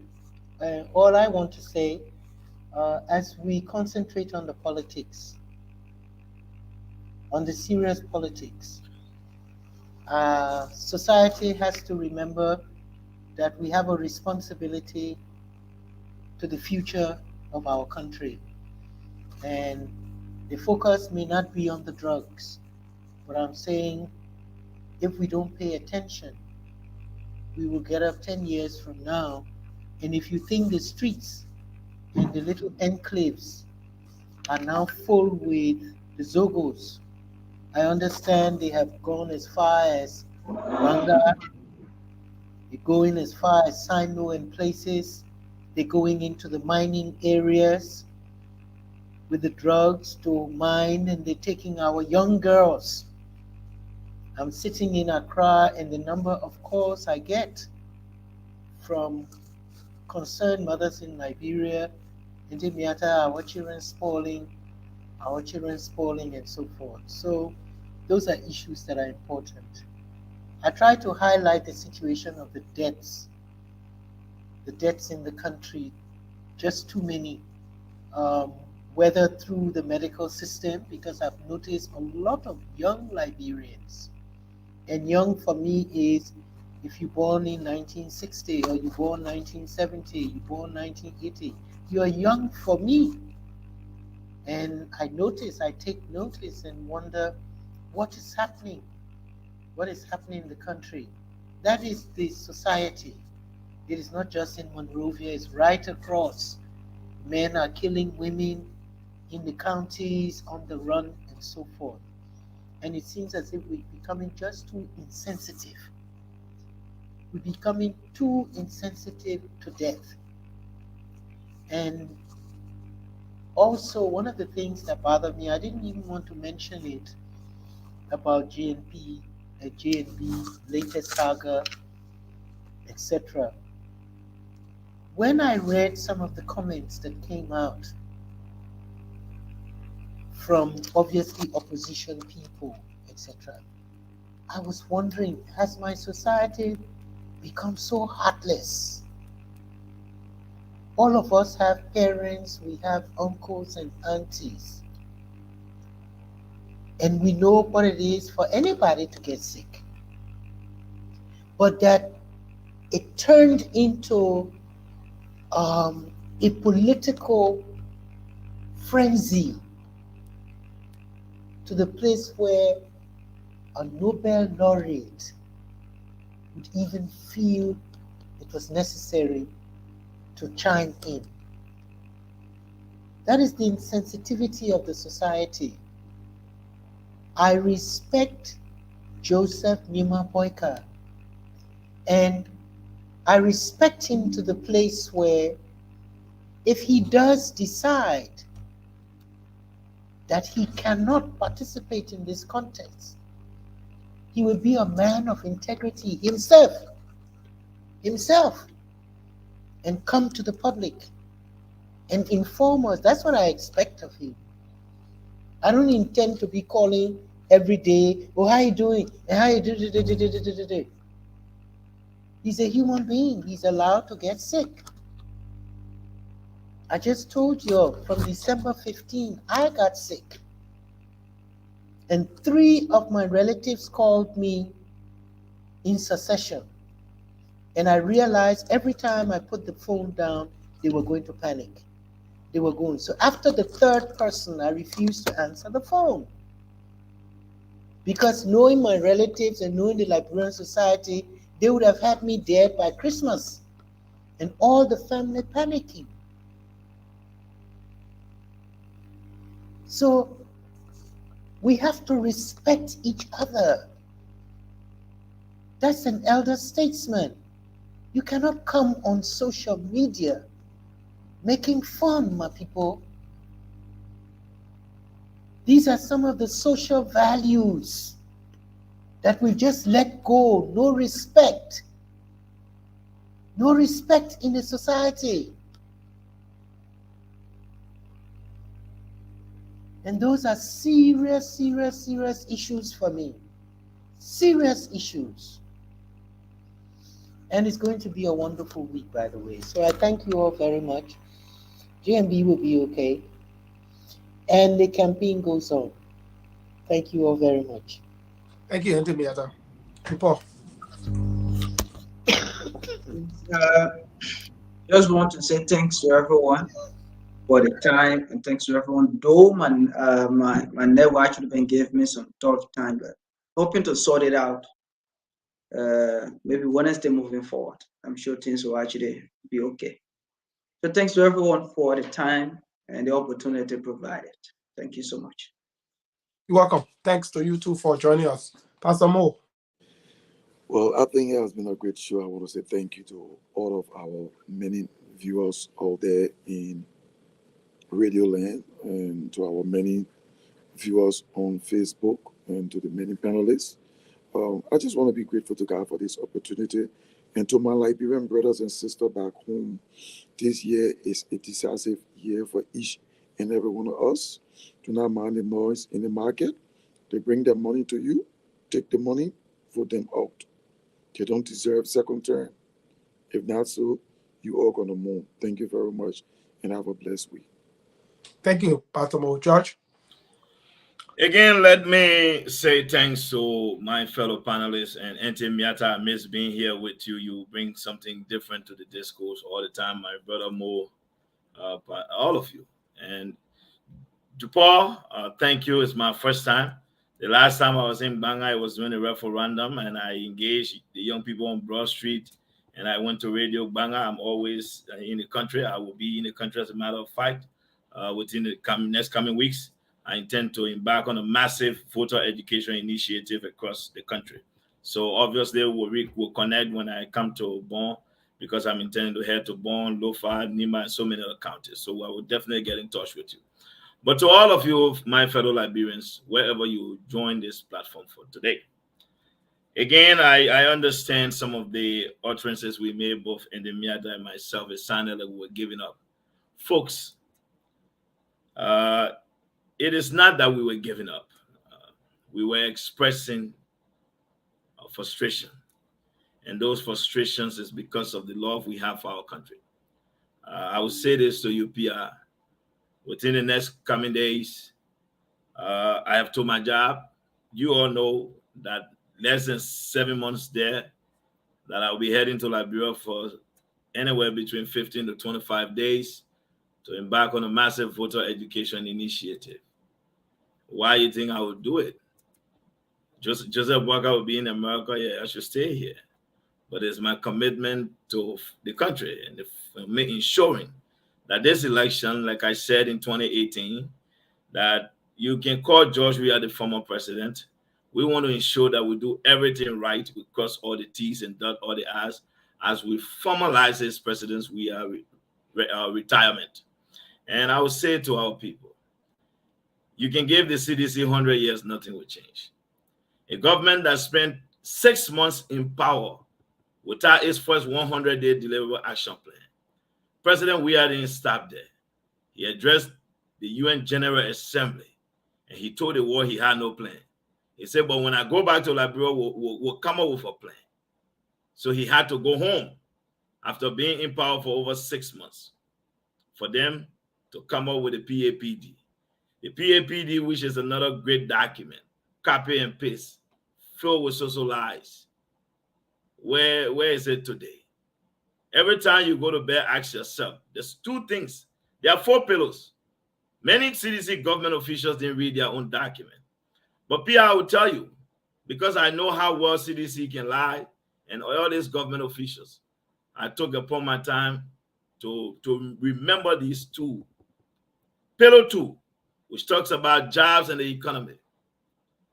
The 5th paragraph in the PAPD, if you have it, go there. It says, and I quote, it said, we inherited a difficult financial situation, and the only way forward is to cut and rationalize our expenditure in the short term while growing our revenue base in the long term.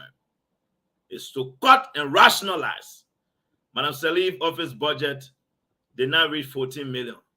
Based on the PAPD that was supposed to cut and rationalize, President Weah's first budget was over 17 million.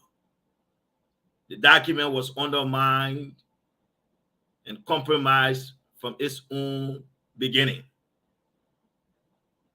Again, the Ministry of Finance budget, less than 50 million, currently sits above $120 million. This is the cutting and rationalizing of government expenditures in the short term. I say to you, my brothers and sisters, you have a choice to make. 6 years of suffering is not 6 days. It's not 6 months. Let me be honest with you. Many of you might not see the shows of Europe or the shows of America, but you can have a decent life in Liberia. You deserve better. I can't give it to you. You will never be independent and build a family of your own on handouts. No amount of please give me by a rough will change your life. It is good for the time being. This is not what you deserve. This is not what our country deserves. Look at our neighbors. Look at other people. Our president, it's not that he just don't know. Our president does not even have the willingness and the will to even learning what needs to be done to solving your problem. There's a difference with a man who has an understanding, a desire, and a passion to solving a problem, but does not have the ability to. And he seeks the ability to be able to enhance his capacity. President George Weah does not have any of those things. It's not how long he stays in power. The longer George Weah stays in power, the worse and worse the conditions get for our country. Again, we'll make ourselves available to you people. We'll campaign with you folks. But I say this to you. It's a choice you have to make. Look at your children. And I want to be very clear and honest to you. If this government has changed your life, don't be ungrateful. If what you were doing before has improved, if you were selling and you're selling more than you were selling 5 years ago, you owe it to this government. But if you know you've been struggling, if you know nothing has changed for you, then you owe it to yourself and your future. Because I will tell you, Mayor Koji life is fine. Samuel Toy life is fine. I think you saw it from the accident.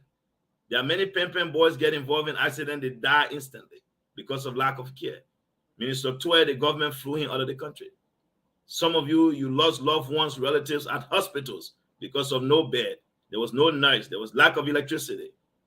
Your relative could have been here with you today, but they could not because your government does not have the ability to provide the basic medical supplies that I needed to perform the responsibilities of doctors, of health workers in those hospitals. This is not about bluff. This is about your life. And I say to you, the sooner you get rid of George Weah and his group of hooligans, the better your life will be. And I know we can do it. I've never, ever bet on the people of Liberia. I trust you. I believe in you. And I know you definitely will deliver. President George Weah must go. He must go now. And we'll do it come 2023 October. The time is approaching. Thanks for being here with you guys. Thank you, George. Thanks. Ali, you have the tag team statement. I don't know. I saw it, but I can't read it right now. I will read it when I'm closing. I have it. Okay, thank you, Pierre.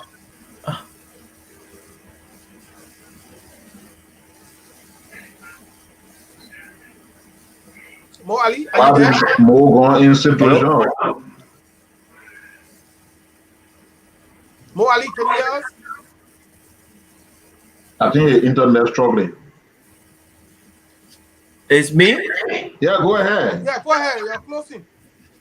All right. You wanted me to read a tacting statement? No, Pia will read it. Pia say he has it. Oh, okay. So Stephen, during the call session, we are taking interest in two callers, one from Bong and one from Bassa. And they basically stated the same thing. The lady in Bong said she went to the hospital. Even the poster sheet they can use to register, to give it to you as a hospital card. The hospital doesn't have it. That should be one of the cheapest things. And the guy, Samson Mada from Basel, the Kenyan, witnessed a man carry his wife who needed a C-section. No fuel to put the hospital generator on. And the lady from Bong said the same thing. The CV Dunbar Hospital. And the guy had to buy fuel. The man had to buy even the gloves, the surgical gloves. He had to buy the syringe for the needle. So basically, he bought everything. Because if he had not done that, God forbid his wife would have been dead. And we have a Nobel laureate from Bong County, and such is happening in her native county. She does not use her status as a Nobel laureate to highlight these issues, to bring the government to book for its monumental failure to the Liberian people. But she has the audacity to take to Facebook to write about Joseph Boakai's health status as if to say she's the personal doctor to JNB. We all listened to Ente Miata from the beginning of the show. She highlighted the drug crisis in this country. And I told you the last time my experience when I went to Nuclear Town, broad daylight, young guys who should be productive citizens of this country, they were there smoking the drugs. About 10 of them. Lima Bowie, an acclaimed Peace Nobel laureate, should at this point in time use that her Nobel laureate, that voice, to be highlighting the drug crisis, to launch a serious campaign against that kind of menace that have eaten up this country. But no, she will not do it. She doesn't have the capacity to do that. What she will do is to go on Facebook to talk about Joseph Boakai should resign. Unity Party, leave Joseph Boakai alone. You're making it to look like Joseph Boakai does not have his own decision to make. Like Joseph Boakai does not understand if he is incapacitated. Like Joseph Boakai does not understand the magnitude of the problem this country is faced with. You tell him, also, you're leaving, let him go sit down with his grandchildren. When Layewa spoke on drug issue in this country, the government brought whole container full of arms. Where they brought it from, nobody knows. They went and made big show. People bringing arms. They wanted to claim sympathy from the citizens because they have failed massively to lie on people in this country. Because we're coming to election, so they will start saying, oh, they hit a ball, 56-year-old ball. The country hates the 56-year-old ball. So they want to bring war. They want to harm him. that their own gone. When they saw the table turning around, they called some of our men and they gave them money. They say, you're sure you're not to about it. We can talk about all of those things. Then she talking about we got to take the country interest. We got to understand that Liberia is in. When you got to know that Liberia needs a leader, when you sat down supinely in 2017, you never one day that voice you have that has weight spoke of war. You tacitly supported George Weah. You tacitly supported the plunging of this country. And today you become a medical doctor to talk about somebody's health. You determine whether the person is fit or not. That unsolicited advice, keep it.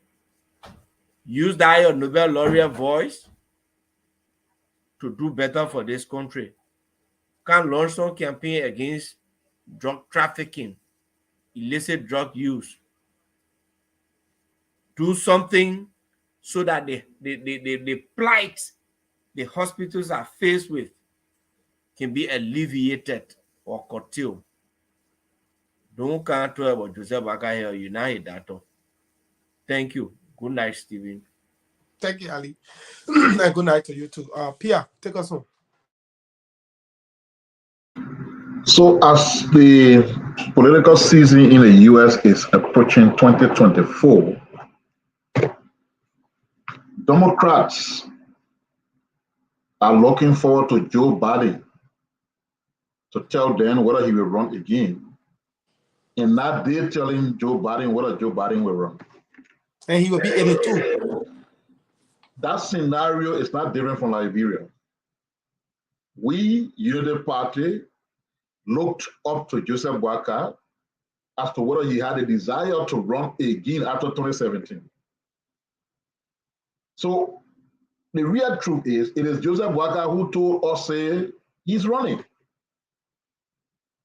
So when this so-called Nobel laureate says Unity Party, you leave Joseph Boakai alone, I'm thinking, where's she coming from with that? I'm told in the US here, after she got elevated from a Nobel Peace Prize, I'm told she lectured to some, I don't know whether university or community college or whatever. And I thought in a place in America, when you obtain that kind of stature, it has to be transformational. It has to affect the way you think. It has to affect the way you conduct yourself. It has to affect the way you behave. And what she did with regards to that her Facebook post on Joseph Boakai, can she do that to anybody in the US? Oh, all Liberia is a dump site. Anything that can happen here can happen there, right? Of what good is it that you got elevated after winning your Nobel Peace Prize, you come to the US, you go to university as guest lecturer, you go this, and you still, your thought process is still reflective of the girl from Bon County.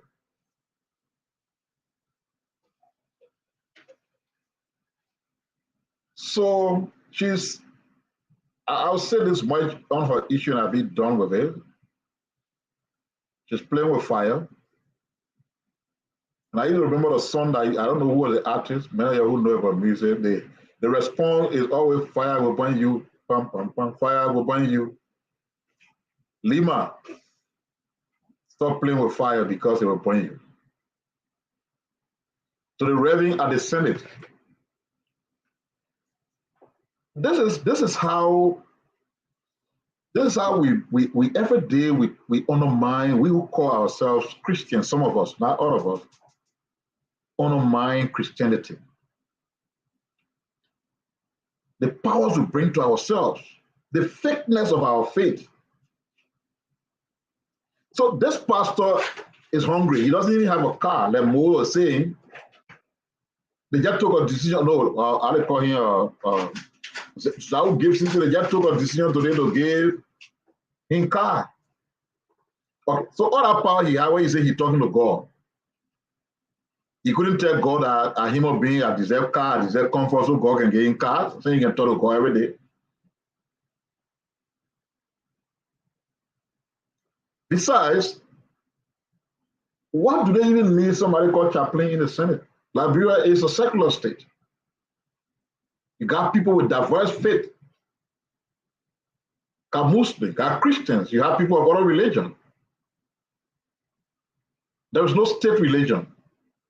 Why do we have a chaplain who is a pastor in the Senate and who is not using his position to lie on God, that God is speaking to him about who will be president? And look at the business. So God just called you, say, the only reason why the man will not be president, he qualified, he educated, he experienced, but because he can be getting money to put free around so he can be president. Why do you guys play with our God like that? The gospel of our belief in so much that we have real issues. We take ourselves to him, call on him to grant us solution. Why these people with these titles, pastor, play with this God so much? So God can tell somebody that a person not be president because the person not divine money all around. Stinginess, if you say in Liberian term, that crown. When somebody tell you stingy, you can be divine your money among them. Oh, so that a measure God will use now to say, when you can be giving your money to people, you can be president? What kind of pastor is that? Most of the time, I can listen to him. Strangely, at least he's talking to JMB today. Most of the time, you hear him before the poll open. When he's giving out a political sermon, he can be attacking the lawmakers. What changed overnight? Or the car, or what? God is a God of justice and a God of vengeance.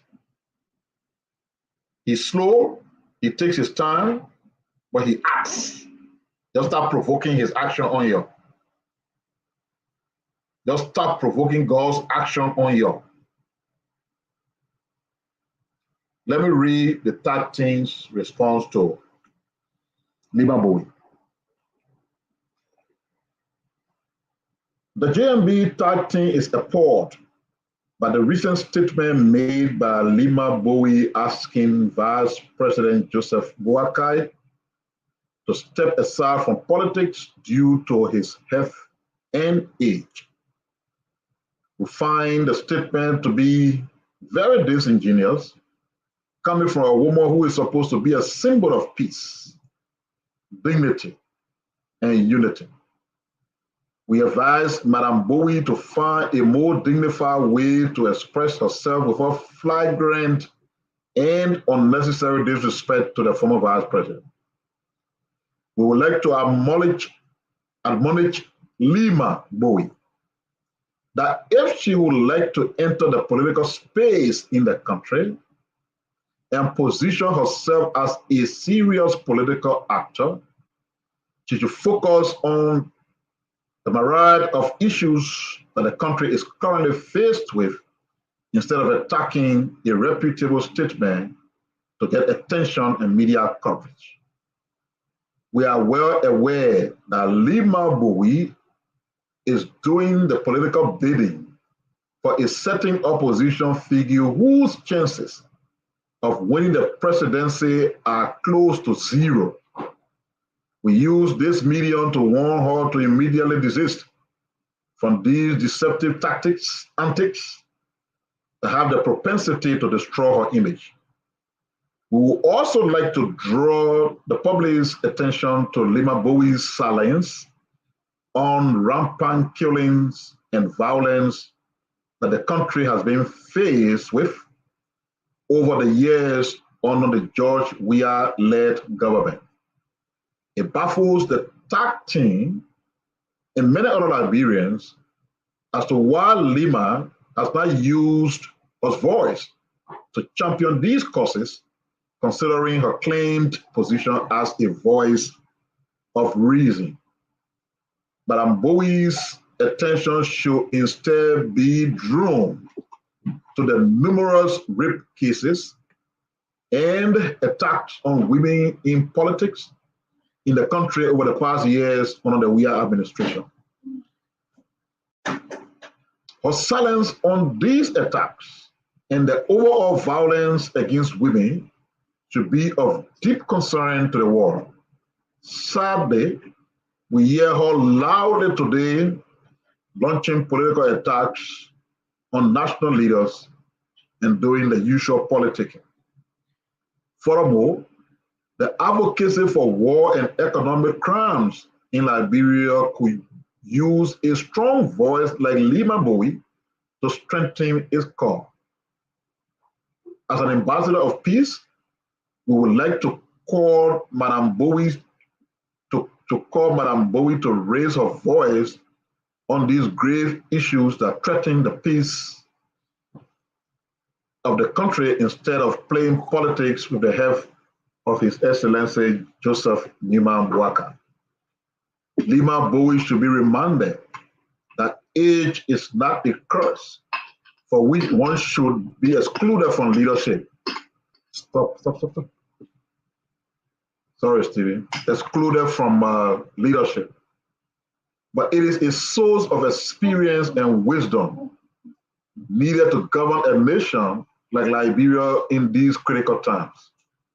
We find it very hypocritical that people like Lima Bowie will celebrate the election of Joe Bouaka and other leaders who are older than, the election of Joe Biden and other leaders who are older than Ambassador Bouaka, but will talk down to their own, who has been an honest and dedicated public servant.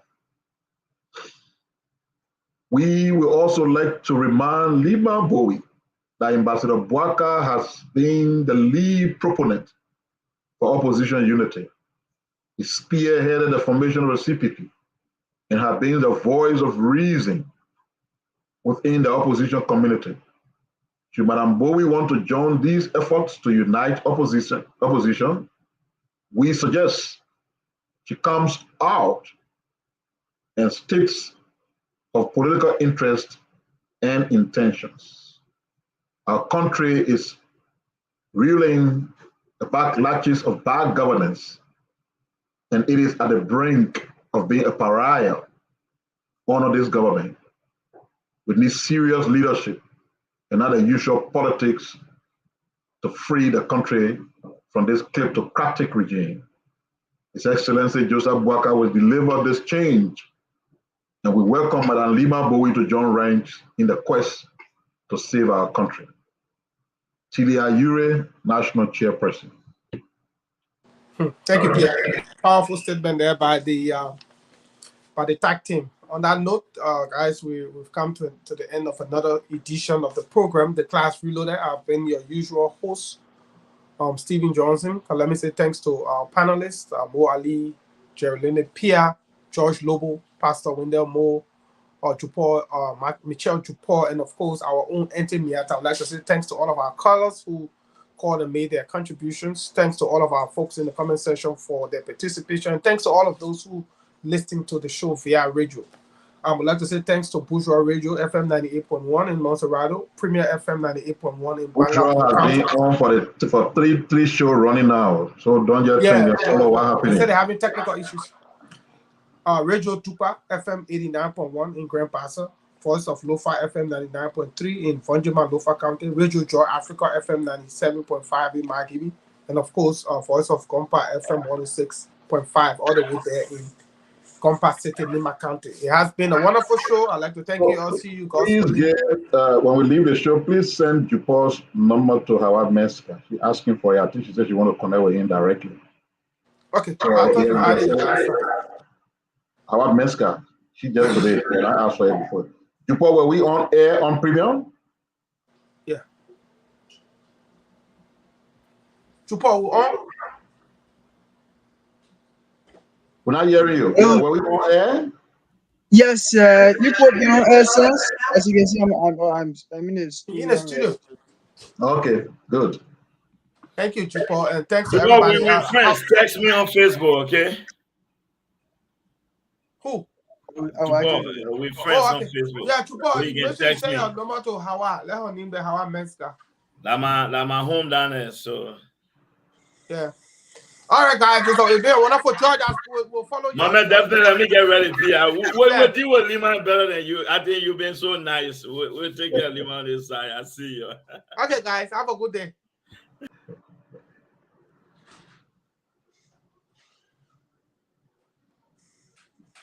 And to come to Liberia because people have put the. It's all in the game. It's all in the game. Here, there, and everywhere. Here, there, and everywhere. The people keep on crying. The people just keep on crying. It's not fair. And we going nowhere. Nowhere. All the big people.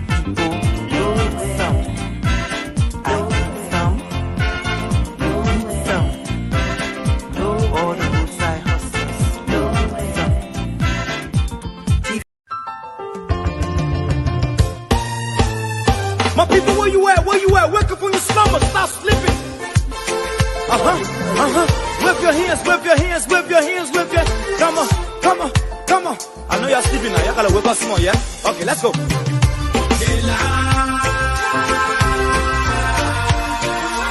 people fool us. The people lie to us. The government betray us. So much. They lie. The people fool us, the people lie to us. The government betray us. They can lie, they can steal, they will not go. I said we tired with their lies. We tired with their promises that led us to all our damages. We tired with their speech they preach indeed, and now unique they deceive us. The thing we saw, it frustrates us. So why can't you lie? Why can't you steal? Why can't you allow the citizens to be? You see, we just tell you that's why we voted you. But you fool us, you screw us, you use us and later on abuse us. So why? The government should lie. Why? But that's the question that we ask. The people fool us. The people lie to us. The government betray us. So much. I said they lie. The people fool us. The people lie to us.